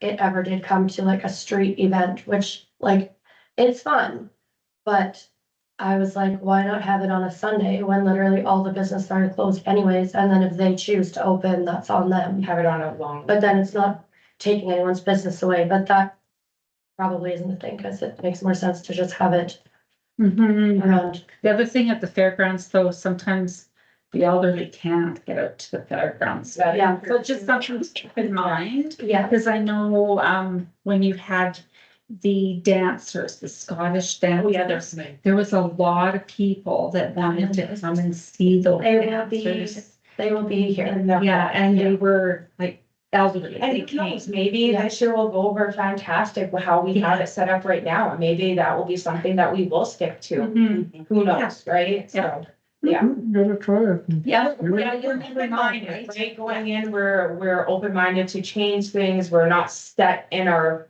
Yeah. so it's good. So, yeah. Well, maybe it'll be something new and different every year, Yeah, right? yeah, We just need, People have to come and see. yeah. obviously we want next year to happen, we are focusing very strongly on this year as of right now. Oh, It's been so much stress and tears and all the things, so we're It'll be focusing good. on right now, and then hopefully next year we'll, Okay, They'll well, be able if to- you are, What times are you looking for? 8 AM to 12 AM again? For the road. I think it could be opened after the vendors are closed and after the food trucks are done, and that's gonna be what, 7 PM? Well, we have the gym. Then you could open it up, because you're gonna want it open up if there's people, like if we're getting like, or not, like someone, to drive people home drunk. DD, yeah. So you would want the road So what, 8 to open. 8? Yeah. we obviously haven't discussed this. I think 8 to 8 would be fine. But you know what, guys, just put a time, and if you take the barriers down, just put them off to the side and it's all. Okay. It's that, you'll get a time when if you open it earlier, it's whatever. Yeah, Just as long as we're closing it for, the people know it's gonna be closed for a certain amount of time. yeah, Yeah. If you take the barriers down earlier, it's whatever. yeah. Yeah, so maybe, just put whatever, Doing yeah. 9, because that's when you're kind of. I Yeah, think nine, yeah, and then if it To the comes down runners? sooner, then it comes down sooner. Yeah, because that's when the social is opening, yeah, that sounds good. okay, let me read this resolution. Are you done with? We just need to go over the financials. Oh, okay, let's do that then. Did everybody have a look at them? Yeah, Yeah, sorry. No, We're supposed to be sharing this, aren't we? Any questions? I think they're pretty self-explanatory. I think you're pretty self-explanatory. And thank you for this, because that's basically what we want, is this. And this is what we wanted to prepare, for. we physically couldn't, we didn't have the anything to do it, so. I was super excited to find free accounting software. I wouldn't be excited about that. happy though. Yeah. She's, numbers are her thing. That's why I did this and she's feeling comfortable about. Yes. That's good. Does anybody have any questions about the? No, maybe just, you guys understand the for part of the financials, right? Like for granting anybody anything, it's kind of what we asked for. It wasn't anything malicious or whatever, okay? It's just, I would, my words, it's not out of the box to ask for financials when you're asking for sponsors and asking for money from the town. Yeah. There should have been something to present to you and Would have been done every year. it wasn't. yeah, I just wanted to just say it out. Yeah, Oh, no, yeah. it takes something for that. Yeah, We are all okay with it and Yeah. it's the proper way to do things like this, so. yeah. Yeah. You're good with it? Can you? Yeah. Yeah, okay, let me read this resolution. We have a resolution number 214-25. Be it resolved, the council approved the closure of Second Avenue from Main Street to Ottawa Street on October 18th, 2025, from 8 AM to 9 PM for Prairie Harvest festivities, with conditions being confirmation of their own insurance, business plan, and financial plan, which was just presented. Moved by, Like, seconded by, Bill, Debbie. or Debbie. Doesn't matter. Bill. It's a big name. Any questions, comments? I think All those in favor? Carrie, done deal. Yeah, I mean, thank you so much. Yeah, we were all for. Gotcha. Well, that's good. Good Thank luck, you. and if you need anything else from us, let us know if we can help. yeah, after we voted, And, we also have the hall rental and the drop-in rental fees. We're wondering if like a donation or sponsorship towards those fees would be possible from the town? On top of. Let's pay everybody. it can come down of the economic development, right? Like we can we do that? Chris? Just for that would be Let's put it on the grant. $425 for both of those. What is that? Would be $425. We take a straw poll, you're good with it? Yeah, I'm good with it. I'm good with it. Yeah. Bill? Or Ann? $425 isn't Done. You got it. Do we need a resolution for that, or let's just? No, Okay, yeah, no, we'll waive them fees. yeah. Okay. Amazing. Thank you so very much. Thank you so much. Excellent. Awesome. Okay, okay. Well, it is a lot better than the last one. Related with smiles. Okay, Yeah. and there's no questions about anything that I don't I. think so. No, you guys are covered for security and insurance, it's all covered, Yeah. so it's all good, yeah. We're covered for, Like, no, the, before for the street festival, right? We were asking for the insurance, right? But you're not having it on the street, so you. Yeah. Right. No, but that's what I mean, like, it's not on the street, so it's not as, right, we're not as worried as someone smashing their head on the Yeah. sidewalk drunk or something, right? Or fights or whatever. Yeah. or, You're the whole rental already, right? So we're, Yeah. yeah. Yeah, if something pops up between now and then, and you think we can help, give us a call or whatever, and we'll see what we can do. and I'm sorry, where did we land on the parade? I don't know if we, That was a go ahead? Okay, Yeah. perfect. So we Wanna already put it had. slow? And we have the car, we have the town car, yeah. Okay, perfect. I'll be driving a fire truck probably, but my daughter really likes fire trucks, not SUVs, so. We have the town vehicle with our logo on it, so I mean, we can put some lights or something on. Raymond, wear a scarecrow outfit. Yeah. Yeah. Bill will sit on the roof. It's not even very- Yeah, we can, yeah, ask him later. Yeah, Now it's awkward. Yeah, that's now, we're just wondering if you would like to come and speak at some point, like at the social or. The evening, welcoming everybody and. I can do that. Yeah, okay, okay. And anybody else. Yeah, anybody that wants. Trying to represent. Make sure it's early. I don't want people throwing things at me. They will be kicked out by the security that's there. Okay, we'll be in touch with the speaking. Thank you so much, and Thank you. thank you. Thanks for coming. Thank you. We taking a 5 Yeah, second? let's take a break. Okay. We're good to go again? Yeah. We're at finance and accounts. 2:15. So our finance report, we have a resolution 215-25, be it resolved, the council accept the finance report as presented. Moved by, Mike. Seconded by. Debbie. Any questions? That was Teresa's financial report on the investments and where we're at and so on and so forth. Everybody had a chance to look at that? Yeah. Good. Yeah.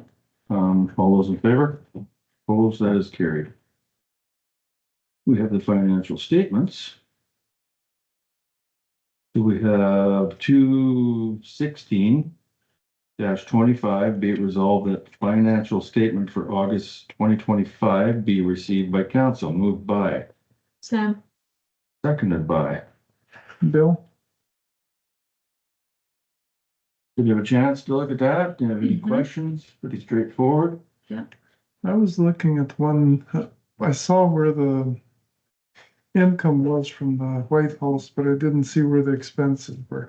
Yeah, it's in, H and W section. Do you need me to show you? Oh, that's okay, we can, I'll look again, but I was looking for it and I must have missed it. Yeah.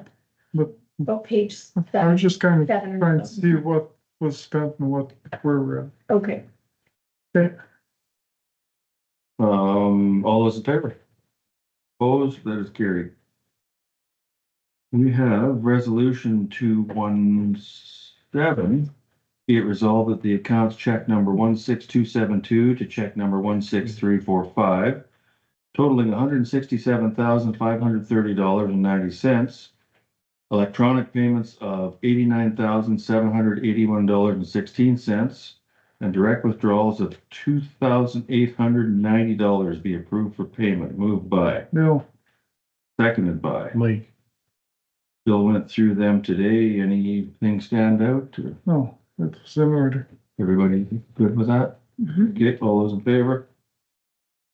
Opposed, that is carried. Do we have investments?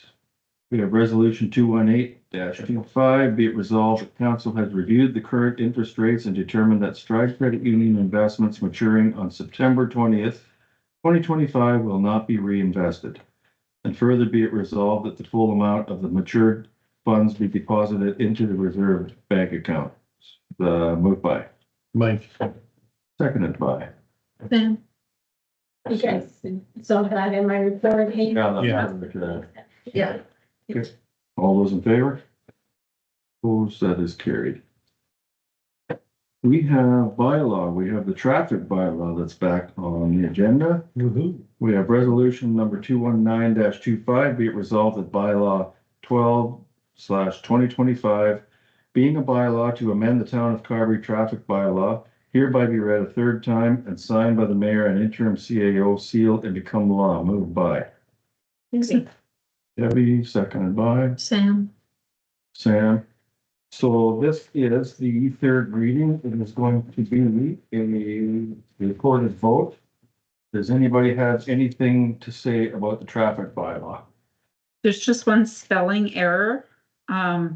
It's just spelling in the actual bylaw. Page 3 or H.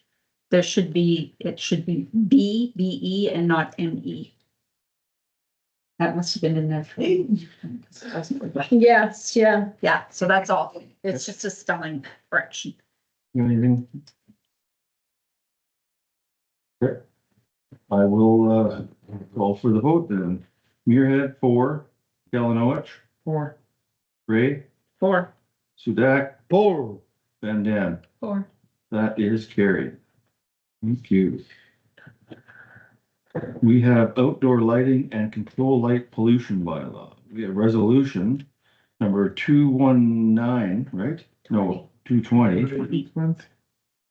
Resolution 220-25, be it resolved that bylaw 14/2024 being a bylaw to regulate outdoor lighting and control light pollution for the town of Carberry hereby be read a first time. Moved by.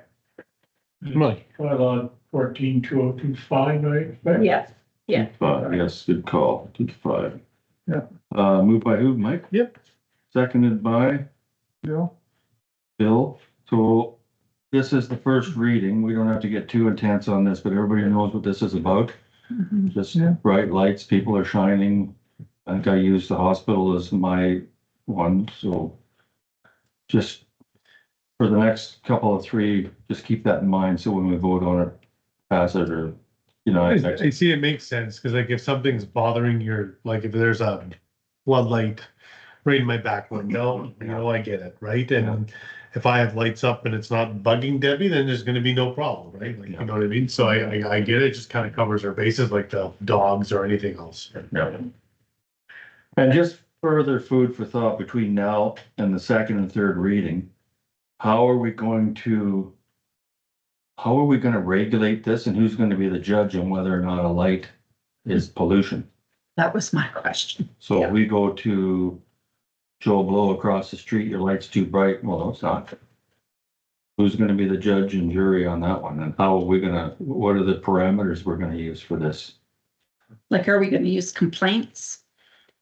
Like, I would hope that people would talk to their neighbor or talk to the person across the street if there's difficulty or I'm having difficulty with it.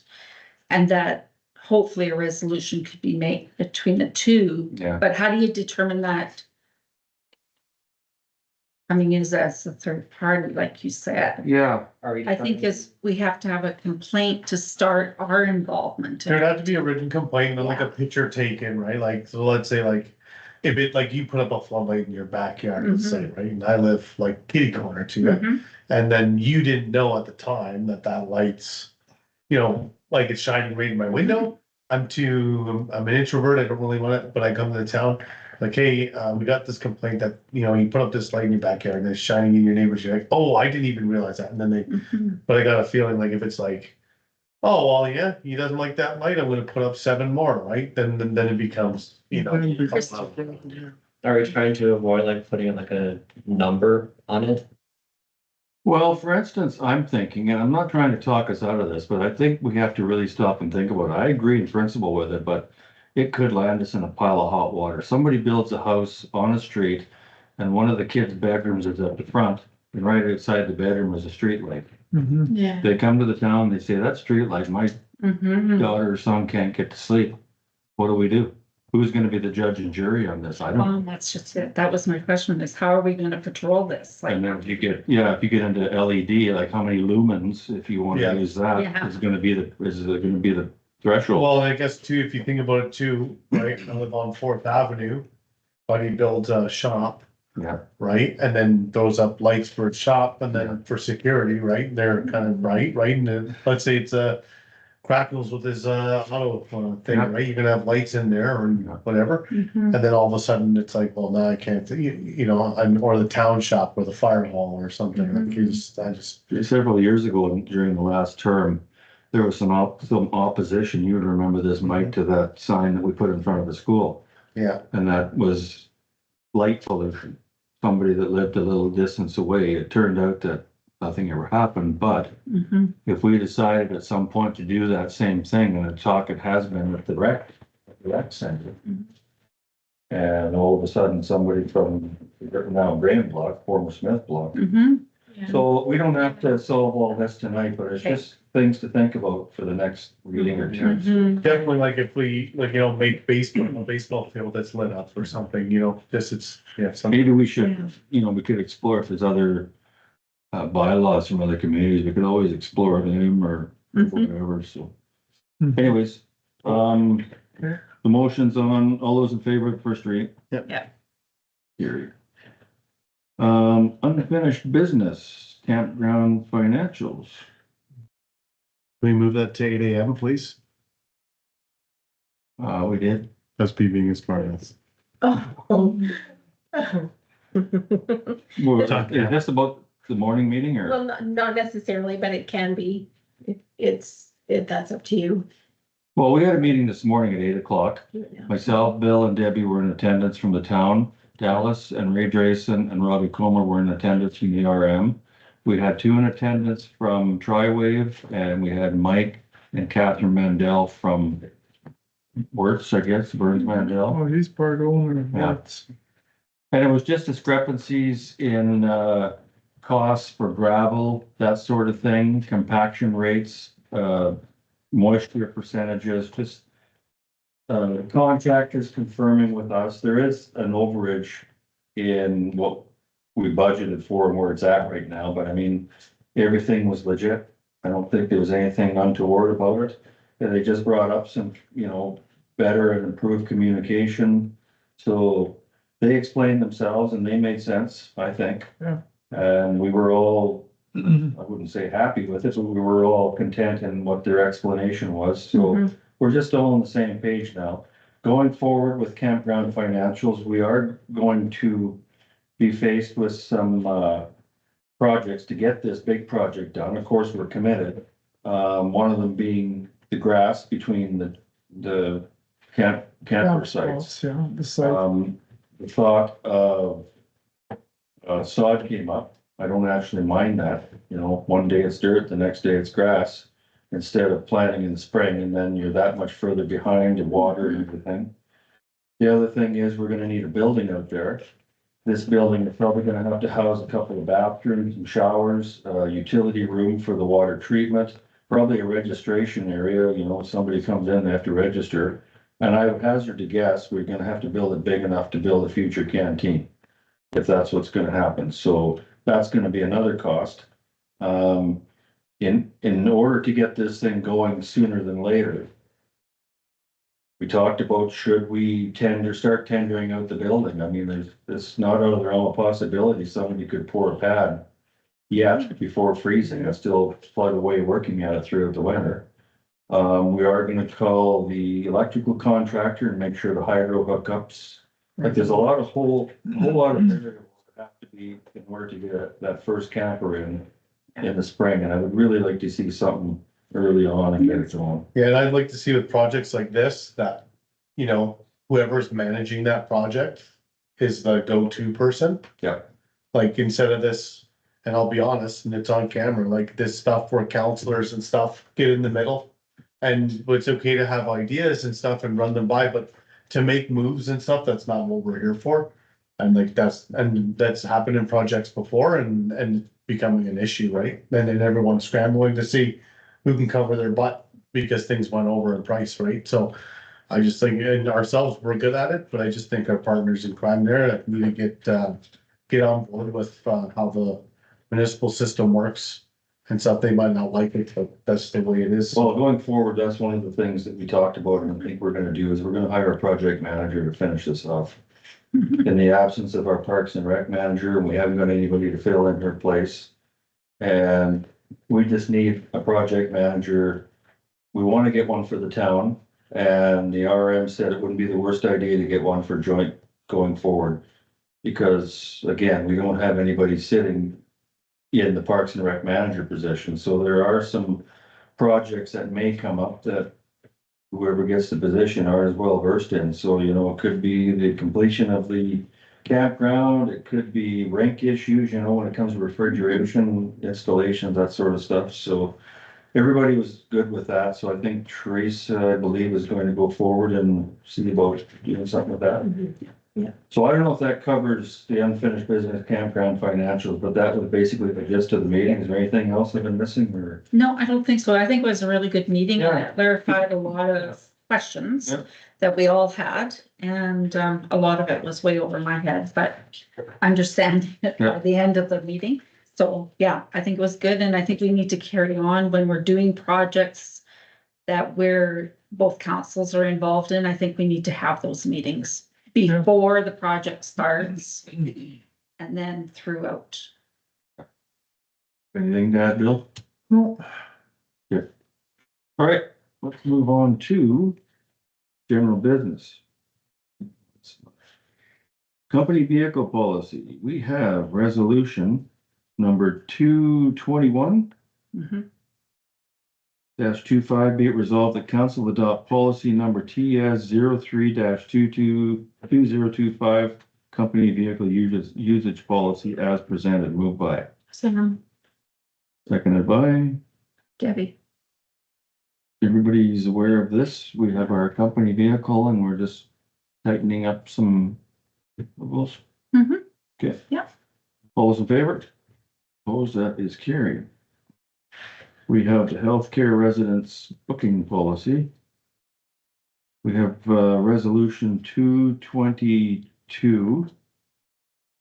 25, be it resolved that council adopt policy number HW 01-2025, healthcare residence booking policy as presented. Moved by, Mike, seconded by. Bill, That's just a policy that Teresa come up with for our housekeeper, whatever, just giving her expanded duties on who's gonna book, just to kind of streamline things. Yeah, that's Do you have any questions? Yeah. All those in favor? Opposed, and is carried. We have a resignation. Resolution 223-25, be it resolved that council accept the resignation of Callie Sudak, Manager of Joint Services, effective September 9th, 2025, with regrets. I'll just step out for both, 'cause, like, even though the resignation doesn't mean anything, but it leads it down. Okay, thank you. thank you, Mike. Moved by, Sam. seconded by.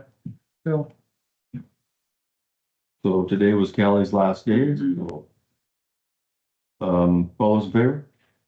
Opposed, as carried. We have hiring of Assistant Chief Administrative Officer. We have resolution number 222-25. Be it resolved. four, Four. Oh my God, John. I'm sorry.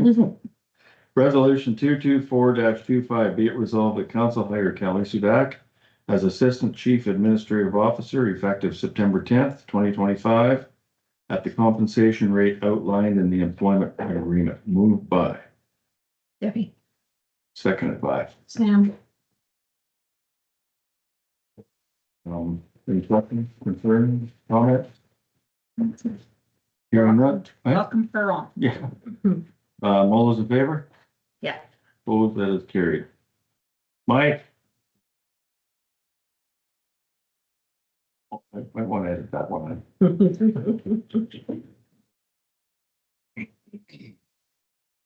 Okay, we have, the Lagoon RFP discussion, hire Lagoon project manager. Before you read this one, I should Hmm? fill that blank in, hey. Before you read this resolution. Oh, yeah. This is resolution 2 what? Fine. 225. It's, that right? It was the obvious choice, I thought, but I didn't want to be, Yeah. you know, assuming anything. Okay.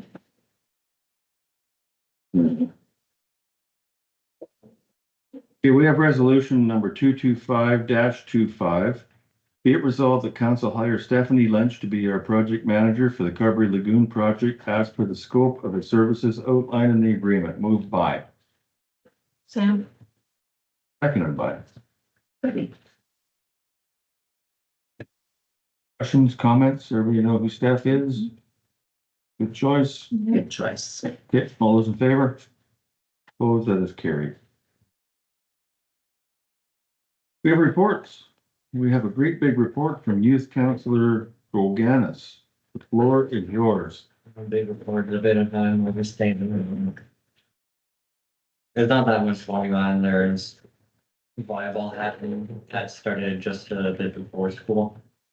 We're hosting 4 tournaments over, I think there's 3 or 4 tournaments over the next 4 weeks. Terry Fox Day and the dance are both on Thursday, the 18th this month. And then for grade 9s for Take Your Kid to Work Day, there's a Safe Work presentation and a Safe Truck presentation. We're not sure of the dates. And there's the Culture Day on the 26th in Meatball for Indigenous cultures. That's all I got. That's it, that's all? Yep. Yep. I'm just writing something down here. You know, the day is unique one, The 26th. 26.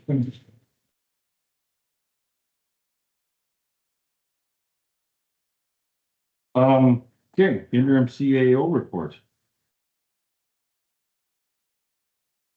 It was in the. In the back. Yeah. Yeah. Anybody got any questions on it? or- No. Okay. Public Works report. I read it. So did I. I read it, I have comments, but they'll be in camera. Okay. Enough said. Committee reports, protective services. I think we heard from the RCMP tonight. I don't know if there's anything from the fire department. I haven't. Yeah, that didn't. I think from Clyde. It's usually in the joint, it was sent in the joint. Oh, okay. Yeah. Right. And who's you're a rep for the town? Because Johnny, I don't think I've seen anybody at our meetings in a long time. Am I the rep? I don't know. I have to double up, Yeah. no, Sure. I don't know. because next Yeah. week's our meeting. Okay. So Well, I we- have a conflict too. Oh, well, just wait till we get down to the. Yeah, I just thought I'd kind of Yeah, mention, that's because then good. it saves, if there's Yeah. anything, you're at Fire. the, someone's at the meeting, so. Yeah. Because I'm there, but I'm on the department, right, so. Right, okay. Kind of you can save grace. Public Works, Well, they have been busy. We got both sewer pumps or lift station pumps running now. Oh, good. we had a meeting with them. Yeah. It's our last meeting. Okay. So they were all in here, but we can talk about what, in camera. That's good. Buildings. We haven't had a building meeting for a while. No, we haven't. I don't think there's anything to report on buildings. Nothing No, pressing. no. We had a tour of the Mm-hmm. museum. We went through that building and seen all the good stuff and, Yeah, it's amazing. yep. Waste management. I'm going to Neepawa tomorrow. There's a demonstration of a crusher or shredder, not a shredder. Our shredder is falling apart. Basically, we're looking at compacting this garbage that can be compacted with a big, one of those packets with the big teeth, Mm-hmm. Yeah. so that we can get more into one of those, what do they call them, cells? Sorry. Mm-hmm. Yeah, there's a big demonstration tomorrow before we go spend $500,000. We'd like to make sure this thing works. Right. Archives. So this is, I'm on the archives. They have a meeting on, I think it's next Wednesday or Thursday, just let me grab my book here. And it coincides with, it's the 17th. So that's their first meeting, that I'm able to attend. However, it's at 5 o'clock and I have a library meeting in Brandon at 6:30. So I'm not sure if I can do both. I can try if you want, because I have, I believe I have, museum right out, like it'll be right out, like. Okay. So I can So you try, can do the archives. I can try, yeah, Alright. just, yeah, Okay. because I'll be going to that, museum It meeting. happens all the time. Like that happens every month. Okay. Well, maybe it could be something like. When be maybe, switched okay, I could just, or switch when you were with you or whatever. But there hasn't been a meeting until this one for archives. They're not too often, Debbie, so that's why I can do Okay. that for you. Yeah, I can try to, I can usually be back. I think this one's the first one since, Yeah. Okay. I'll take that one. Okay. For you. thank you. No, I'm on that now. Okay, I'll just say, we'll just send an email to them. Yeah, let we'll them have to know. let them know. Me, I'll put me. Yeah. Okay, thanks, Mike. Okay. Earth Council.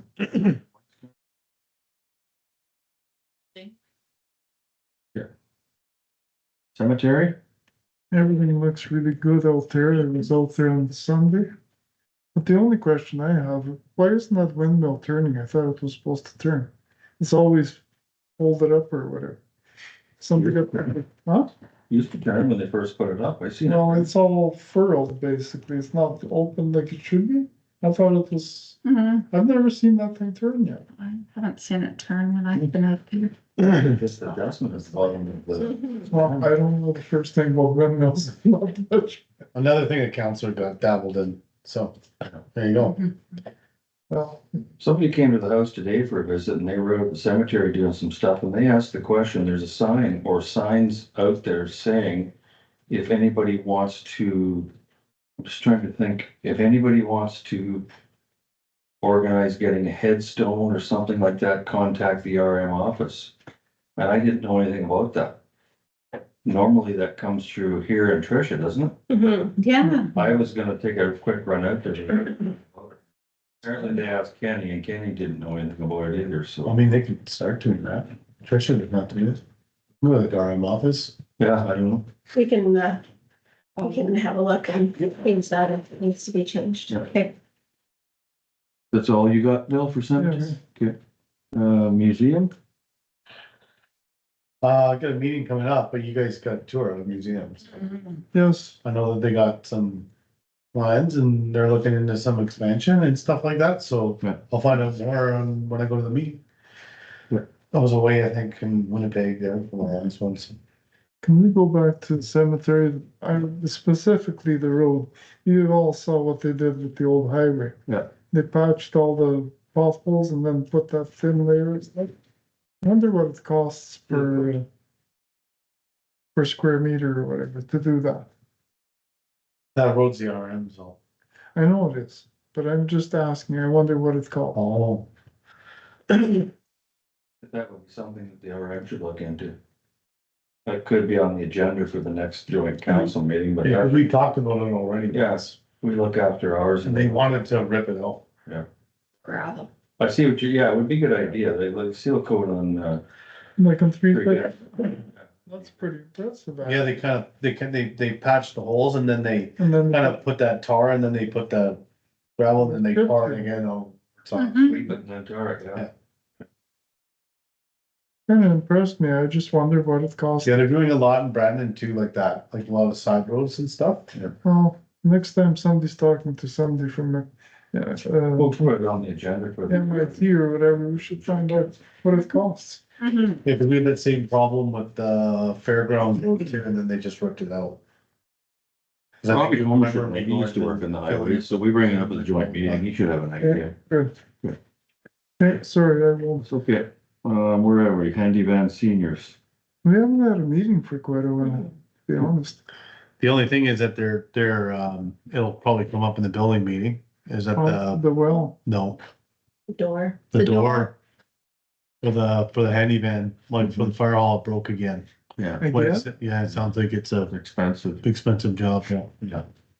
well, I thought there was, wasn't there a quote just lately for somebody from Winkler or somewhere to fix it? Yeah, yeah. It's broken since? No, No, no, it's that's, okay. that's the break, yeah. But I mean, just we haven't said, like that's, anyway. Okay, Library. Library, both libraries, Carberry and Brandon, took the summer off. Brandon's next meeting is the 17th of September, and the Carberry one here is the 24th. Health action. apparently the doctors and a few of us from the Health Action Committee are going to meet, go to, Yes, I'm going to. are you? To meet at the clinic with the doctors there and have lunch and discuss some common problems and interests and so on. I could, I was gonna bring up around the table about, the fundraiser for Dr. Maharaj and that. Do you want me to bring that up now or just wait until around the table? It is Health Action. I'll bring it. Oh, So, I'm assuming everybody knows Dr. Maharaj, the doctor that was instrumental in helping us getting our ER open. He wants to create a prostate biopsy clinic in Carberry. He's looking for investors to get the equipment and get set up. He came out a couple of weeks ago and gave a presentation in the hall. Few of us were there. I introduced him to everybody and, he did his pitch and I thought he did well. And there were a lot of questions and he answered them good and there seemed to be a lot of interest in it. And there was a commitment right afterward, a person that came up to me, a substantial commitment. So anyways, the Health Action Committee, in the absence of us having the resources to do this, they had another meeting at the drop-in center just last week. I attended that one, and that's where all of the people came out. It was a quieter setting. The questions were good. It was a good meeting. And he's got his money. So it's a done deal. Wow, people have been asking that we're. Yeah, so Dr. Maharaj left to allow everybody, so he came over to my house and we had a chit chat and everybody down there banded together and they all said, yep, it sounds like a good plan. They had some pretty good questions for him and he answered them. So he's got his money. Now, what, I can just bound to this notebook now. I don't think it's dead yet. so what, I was to bring here is, the question is, where are you gonna put this thing? So I said last week at the drop-in center, you know, I approached several people on Main Street. He hasn't got a place to put it. So part of his, presentation was, he will reimburse the investment in a year plus 10% interest. A lot of the concern around the table was, if that's the case, we want them to get going, find a place, get going now, because we don't want it to be 6-8 months down the road. Right. And then 4 months later, you gotta reimburse. Yeah. So I've been in talks with Dr. Maharaj quite a bit. He phones me all the time. And he was talking about somebody in Winnipeg, suggested to him, instead of renting something on Main Street and having to retrofit it with HVAC and everything else, why don't you build an RTM? Take an RTM house, build it, 2,500 square feet, move it somewhere, fit it while it's being built into a clinic. We talked about it because I brought several RTMs in and we went back and forth a bit about it. And as we were talking, it occurred to me, he would have to find a place to put it. And I said, we have an empty lot right beside our White House that is directly across the street from the hospital. Part of his presentation, if you'll remember, is when you do these biopsies or whatever, every once in a while, something might go awry, and if you need ER, you know, you have to coordinate it, it's right there.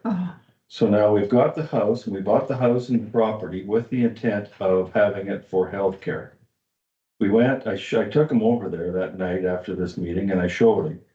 And it would subdivide into a 50-foot lot, a 2,500 square foot building would more than suffice to allow him to be in there and give enough room if somebody else wants to come. He would like to see somebody else come as a specialty, gynecologist, radiologist, whomever. So, you know, it's kind of one of those, if we build it, they will come. So I said, well, you know what, I'll bring this up at the council meeting and see what everybody's thoughts are. I know we're not in the real estate business, but we really have had to step up in the last year or two when it comes to healthcare. Like, you know, you can't rely on governments per se or regional health authorities. Communities have to do their own. I think Glenboro is doing theirs right now. So you can, I made a couple of phone calls. I phoned a contractor I know. The cost of building this is between $110 to $125 a square foot. They can build it to customize it to look like a actual clinic building.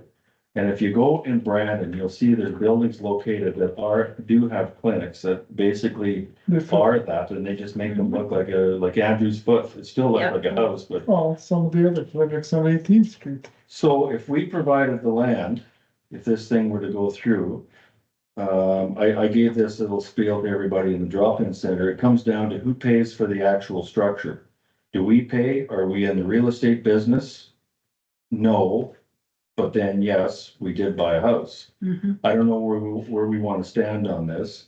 Dr. Maharaj went one step further and he's willing to either A, lease the building if we or somebody built it, or B, he would even consider helping out building at say 50-50. So our contribution to the thing would be the land, probably the sewer hookups, any subdivision costs if we want to go that route. And where it goes from there, I don't know. I don't know, like, there were some people at the drop-in center that said maybe we can continue to invest and put a little clinic there. So that remains to be seen, but this thing, like, it's gonna be a little ways before he gets this, this, equipment in. Mhm.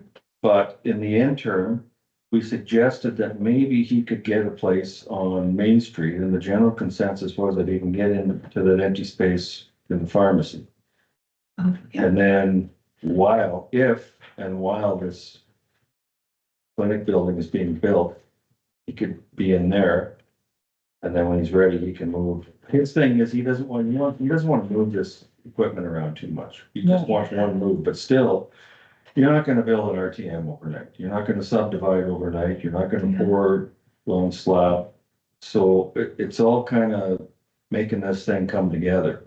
But anyways, what's everybody's thoughts around the table about providing this space beside the White House? I'd rather have just a talking camera so people don't get words twisted and promises made on, on a recording, that's all. I agree with. I just think like we've had that problem before. It's not like we want to hide it, but just a discussion that,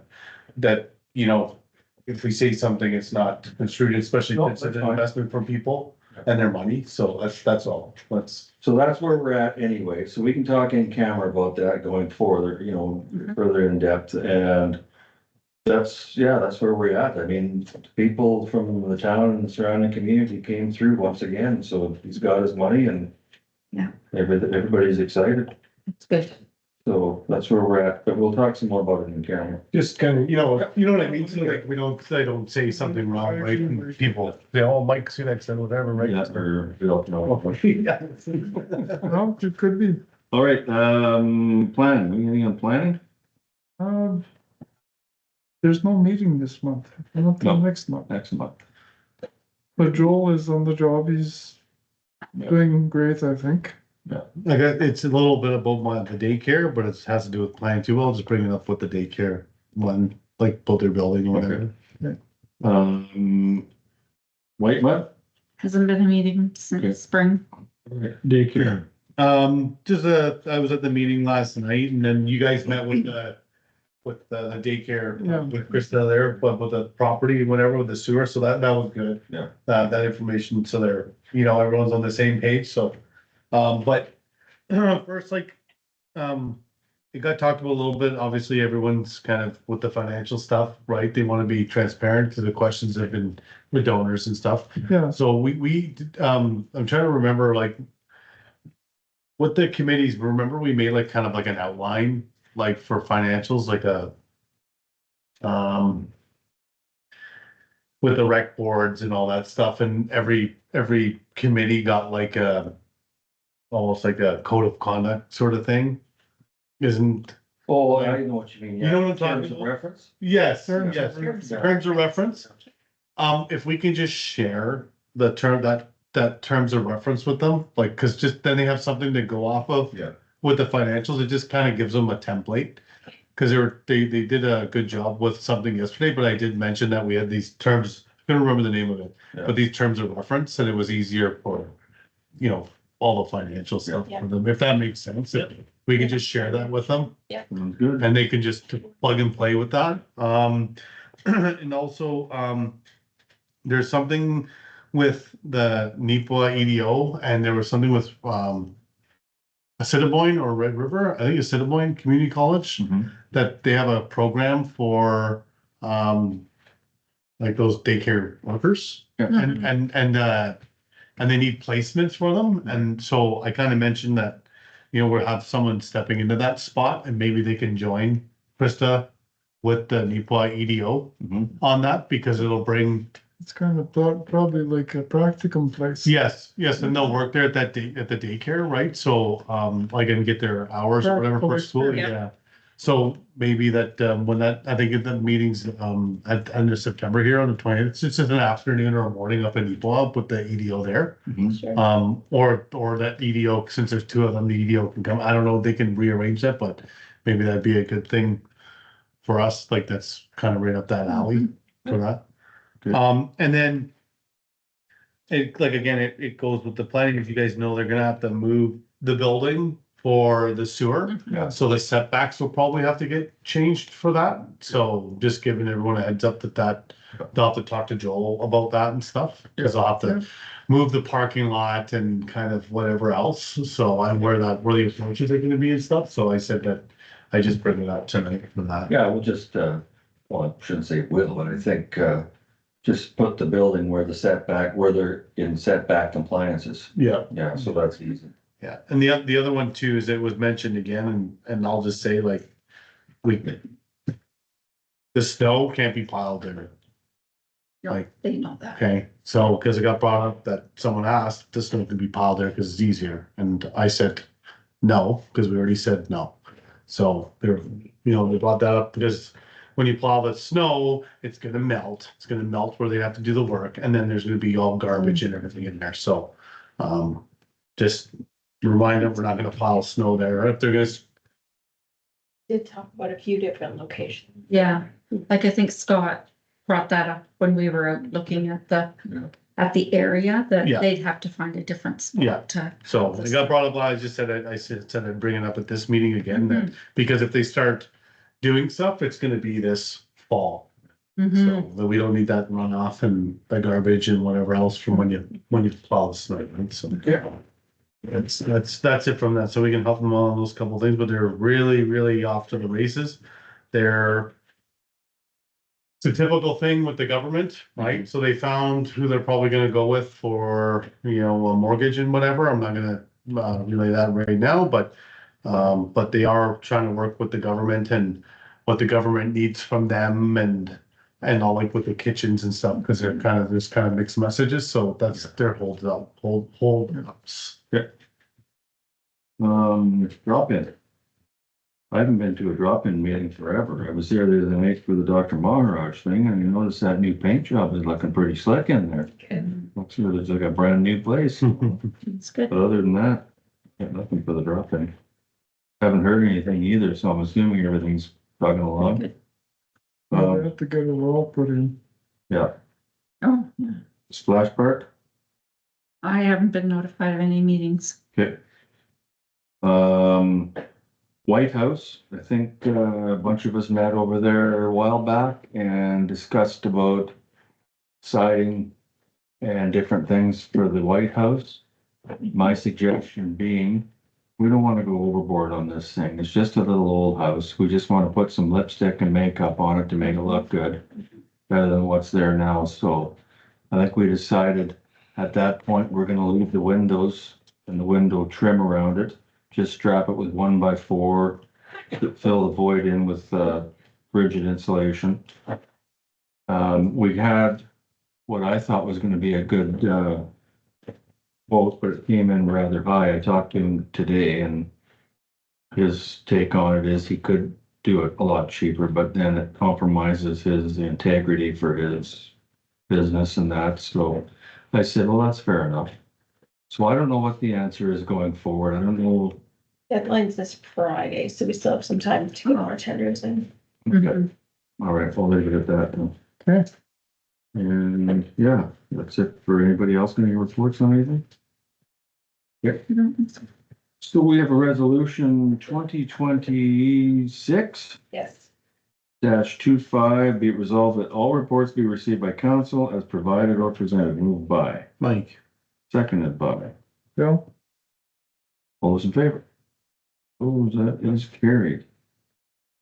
We have some communications from the Carberry Chamber of Commerce, August meeting minutes. Anything on that?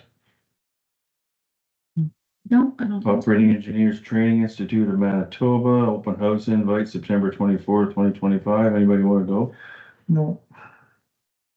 Grow Brandon Summit, invite for October 16th, 2025. No, No. we're growing Carberry. Yeah, I'm gonna grow Carberry. Trans Canada Trail, Great Canadian Hike, September the 20th to October 19th. Anybody want to go on the Great Canadian Hike? Debbie, you said yes? No, not, I can barely walk my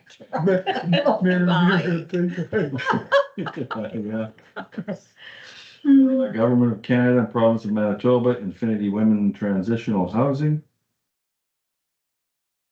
Oh, I didn't put that. It was in your pack. It was in the back. Yeah. it's in I know, yeah, but- right. I read it and I thought, Okay. this really doesn't apply. Okay. Resolution number 227 -25, it resolved that all correspondence be received by council, moved by, Sam, seconded by, Debbie. all in favor? Opposed, that is carried.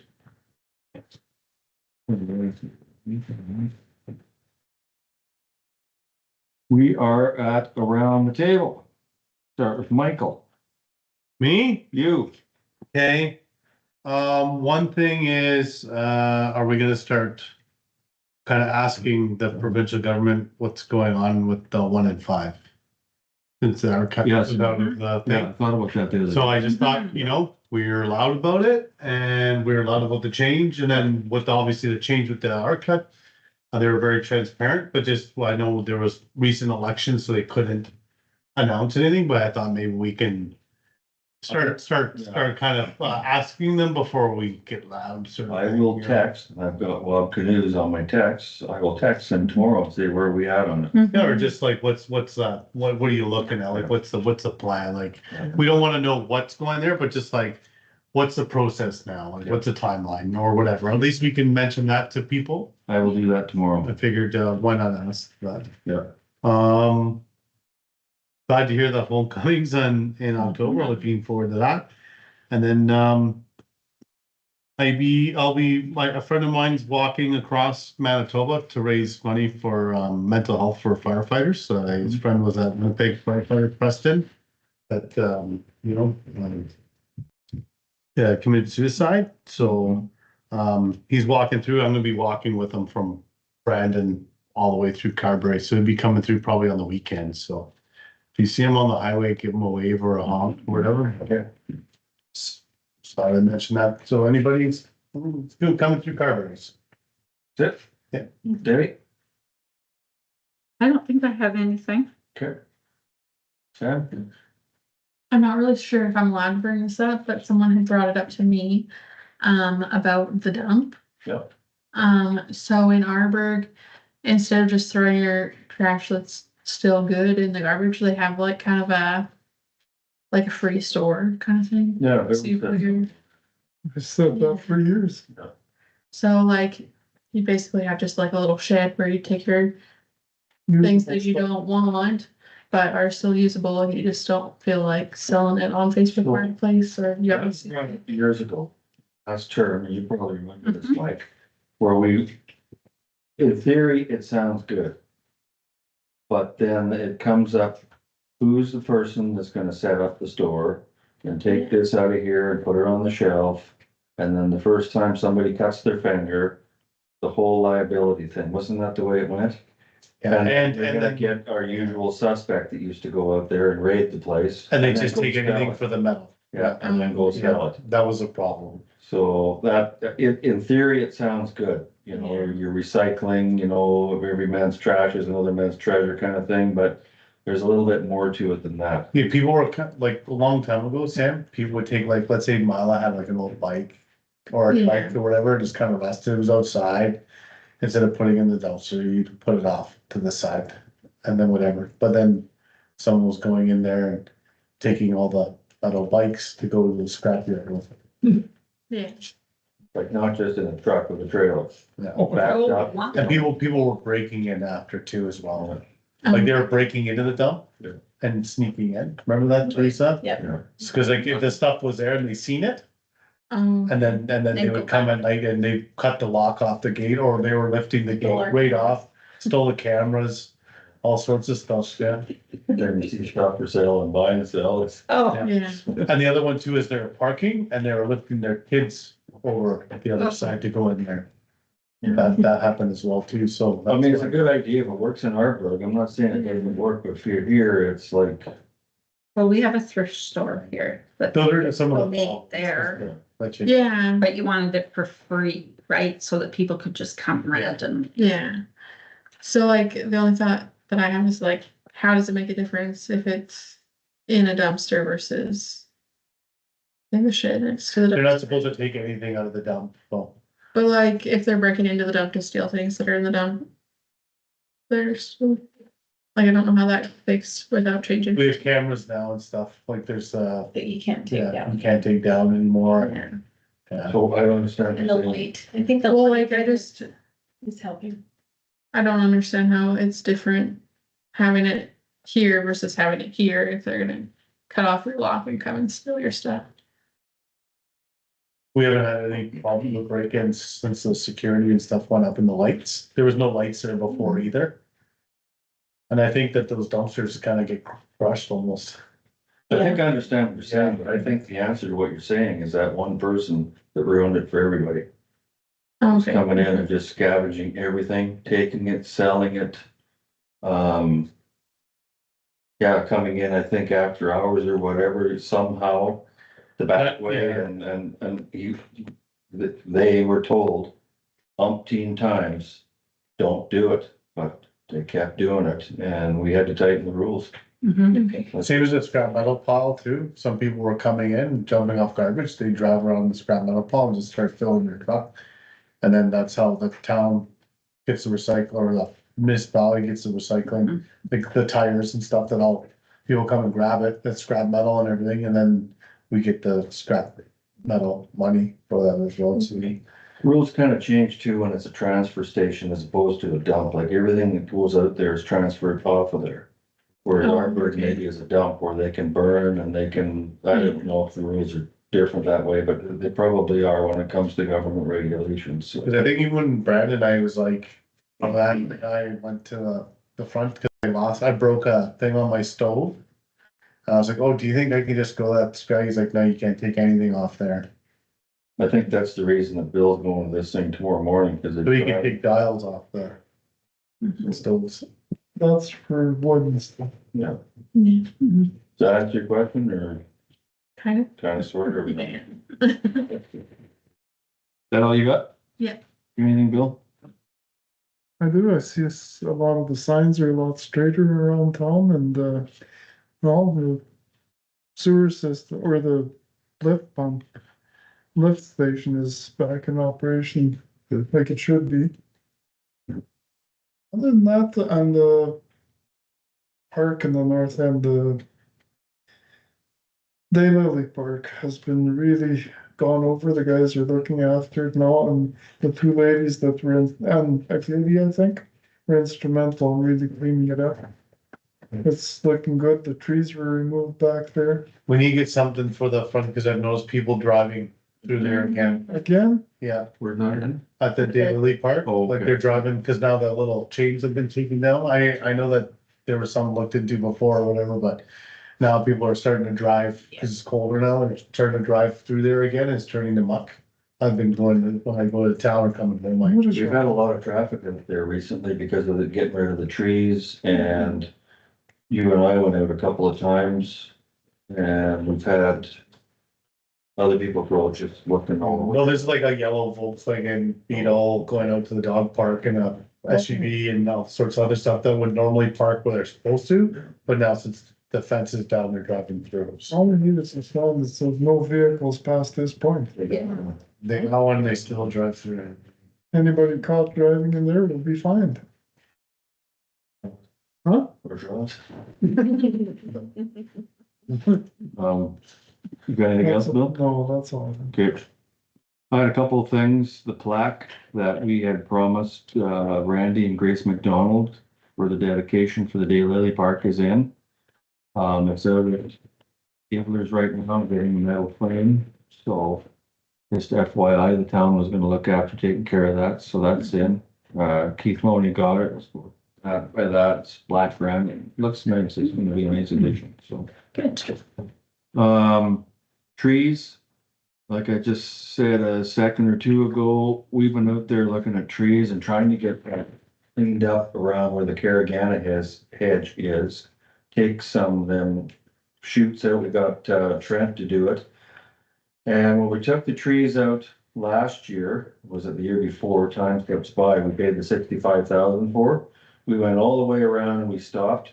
I went back there, Teresa came with me one day and Trent was there and the rest of them are looking like they're gonna need to be. And Todd Witherspoon got a hold of me the other day and there was 2 trees that blew down in the wind and there's another one sitting there, so brace yourselves for the future coming up, so. So Trent took out all the trees he could to the Caragana hedge with his, little tractor. Are we still getting the brush cutter in, Teresa? I think they were going to price that out, yes, I'll make sure of that. though. Public Works went in there with the mower to try to do some stuff. Did a little bit, but it didn't do a good job. I think they just need a brush cutter to go in and just finish it. And then just keep it like that. I met with some homeowners back there and, you know, when it's dry in the summer, their concern is, you know, sparks coming off the train track. It's right there. And what is it? Is that a CN line? Yes, CN line, they don't seem to want to cut their grass or weeds or whatever on their side, so. Over here by that crossing, over here, the trees are terrible. So that's where that is on the trees, so I guess we better prepare ourselves next budget for the rest of those trees. I mean, we can, send a thing to CN to Yeah, let them know. Like for next year, like. 'Cause normally they get like a company to spray the ballast there and it'll just kill everything around it. Yep. So. Daylily Park, we have had, Lee Sage Ransom, Donna Chandler, and the Acadia women came back and they went to town, cleaned up a bunch of stuff, transplanted a bunch of flowers from one bed to another, and they just wanted some grass seed planted where they had dug up. I don't know if Public Works, did they do that? Do you know, Teresa? They said that it's probably easier to till it. They bought a little tiller Okay, where they were going to plant grass in between. yeah. They were going to till it, I believe. Okay, so kudos to those women and the Acadia women for doing that. It's just, again, this is one thing we're gonna have to stay on top of, so. NCL, after a meeting this morning, we were approached by Dallas. She says, do we want to do anything with them for Christmas? I said, I'd bring it up tonight. We can talk about that next meeting or whatever to digest it. Oh, Dr. Maharaj said about that. The CBC article that came out with the transparency for the financials and everything, I don't know, I put it on our group chat. I got thinking about that. And it's unfortunate that those incidents give rise to us having to make policies. So I think further to what happened with the homecoming committee last meeting and everything and how it's all evolved. And with everything else going forward, I think, my opinion, anything the town has anything whatsoever to do with, it should be automatically require business and financial planning and they get their insurance. That should be automatic. Yeah. I don't know if we need a absolute written policy for that or. Probably should. Yeah, Yeah. because even if we're directly or indirectly involved, if the town, like, you know how rumors spread. Or property or grants is the same thing, right? Like either way, or whether it's rent or whatever. I mean, if you read the CBC report, I mean, Sid Westlake Gladstone never even looked into it. I mean, that's crazy. So this is how things happen in light of what's gone on the last month or so in this town, like, we gotta make sure we're covered, so. And I have, Glenn Samar, do you want me to bring that up now or around? It doesn't matter, does it? Sure, yeah, now it's fine, yeah. Okay, I've got, we've got, an appointment with Glenn Samar, Minister of Municipal Northern Affairs for a week from this Friday at 3:30 in the afternoon. I didn't ask you and Sam because I assumed that you were working. I can make the time for that one. Okay. Yeah. And if you're interested, Debbie, I put myself, Bill and Teresa down to go, so I've already called and confirmed I can, add a couple to it or whatever. Unless there's enough, like if that's, like as long as your agenda. The agenda is 3 items. I want to address further to the amalgamation thing and how it's affecting us. I want to talk about just the conflict of interest. This is just an add-on that we talked about before when Grady was here, just to go forward. And also What's the other one? Oh. New council members. So we've been going through this, Teresa and Bill and myself, when it comes to hiring for ACAO, financial officer. And it amazes me that the amount of qualifications that you have to have a financial officer or an ACAO or a CAO with, you know, MMA qualifications, financial backgrounds, the whole bit. But yet, a year and a month from now, you could have an election and there could be all brand new people around here, and not one of them would have a clue what the hell a financial statement was, how to read anything. They wouldn't bring anything to the table, but they are the ones that would be actually supervising and being the boss, as it were, to these people that are qualified. And I think this is what's going on. If you look at, the CBC article with Westlake Gladstone, they didn't check into it because I don't think anybody was qualified to do it. No, and that's why the stuff all over the province and they had that is that CBC article you talking about the embezzled funds and stuff? Yeah, and that's why it's because people aren't being, they're not doing their due diligence as, you know, council members is. So, I mean, I know it's in the municipal act and I would suppose we're not gonna change it, little old Carberry, but I think that it has to be out there. There ought to be some prerequisites and requirements for new council members before they step up to the table. I mean, we have a lot of moving parts going on, especially in the town of Carberry in the last couple of years. And I mean, you gotta be an expert in lift stations, you gotta be an expert in sewer, you gotta be an expert in finances. Now, I don't wanna make it so nobody can run, but it's just, we're What getting, will happen? yeah. Right. That's what will happen. But- And people can learn as they come on. Yeah. And I don't disagree with Yeah. you that you should have some type of background, but I think you're gonna really. I mean, up until the last couple of years, we didn't have any. Everybody got in by acclamation Yeah. for years and years and years. So if you put some requirements for running, I mean, basically you're running for council. You're not, I mean, we get a small gratuity for what we do, but basically it's volunteer. Basically, but it's your CAO and your assistant CAO, and it's those people that have the training that are supposed to be leading us as a council or giving us direction on which way we should go. I'm not disagreeing that we shouldn't have some type of education when new council members come on. Cause I still feel green on some of this stuff, like lift stations and the gravel thing this morning, and until we get into it and get talking about it. Yeah. But for orientation for a new council member, you're not gonna cover all that stuff until you're faced with it. And Yeah, okay, go ahead. and just the caveat to that one too, like if we had more people involved with wanting to be on council, the public would have more of a.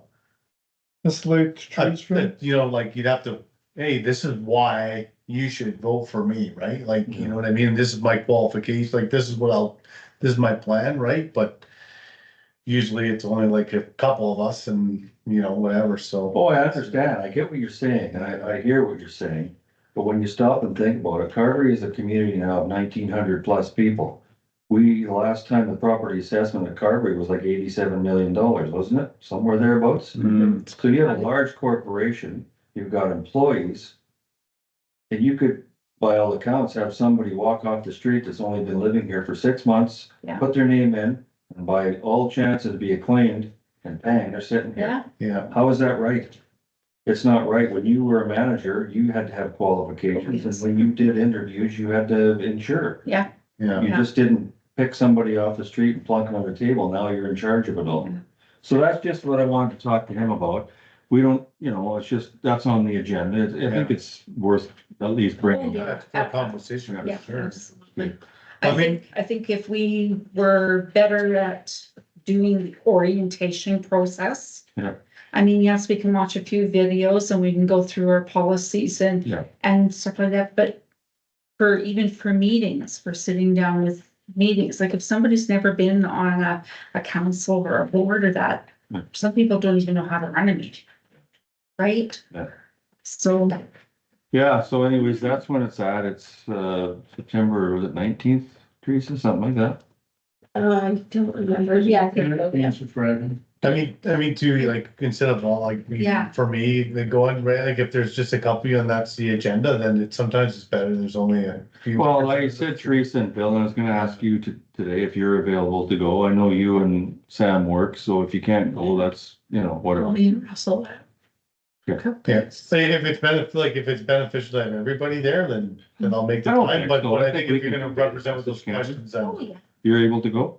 Yeah. I Okay, think so. all right. Then I'll maybe just keep it to the four, you guys have too many of us, or if that's all But right. have you already sent the names in, right? I did, but I Because I found don't this. have to go. It's, I well, mean, 3 people can carry on a message and bring it back to the. you say no, or whatever. The offer's on the table, it's up to It you. was just a book today, so I'm thinking that Okay. with.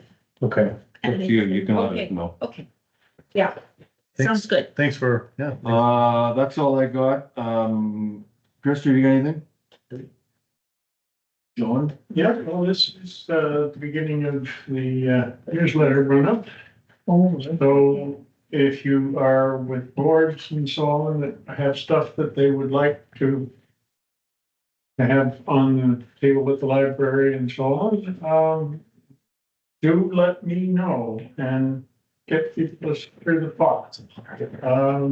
Also just from the viewpoint of the Board of Trustees, school's back. And, be nice to us. Don't run over any kids who are driving by. Exactly. And, support them when they, are sent out into the public to do their bingo cards and the various Yeah. tests and so on that they go through out in the state, the town. Okay. But yeah, newsletter. Did you have a deadline for that? John? I have not found it practical to have a deadline Okay. as such. But, I just run until I'm full and then I hand it to Teresa. Okay. Okay. Just that we have some meetings next week and the following week coming up that we haven't had all By summer. the time it's the following week, it's probably too late. Okay. I would love to be able to have it done by the end of next week. Next week. Okay, all right. In matter of fact, by the middle of next week is my preference. And I go hunting and I say, I've got this much space. Don't send me a foolish amount. Don't not send me anything. And, I'll try and make a full paper of it. And as soon as it's full, it goes. Okay, Okay. duly noted. Mm-hmm. Okay. You got anything, Teresa? All right. We have an in-camera, I guess, so I will read this resolution. Resolution number 228 -25. Be it resolved that council move in camera under section 1523B2 of the municipal act to discuss personnel matters. Moved by, Mike. seconded by, Sam, all those in favor. Both carried.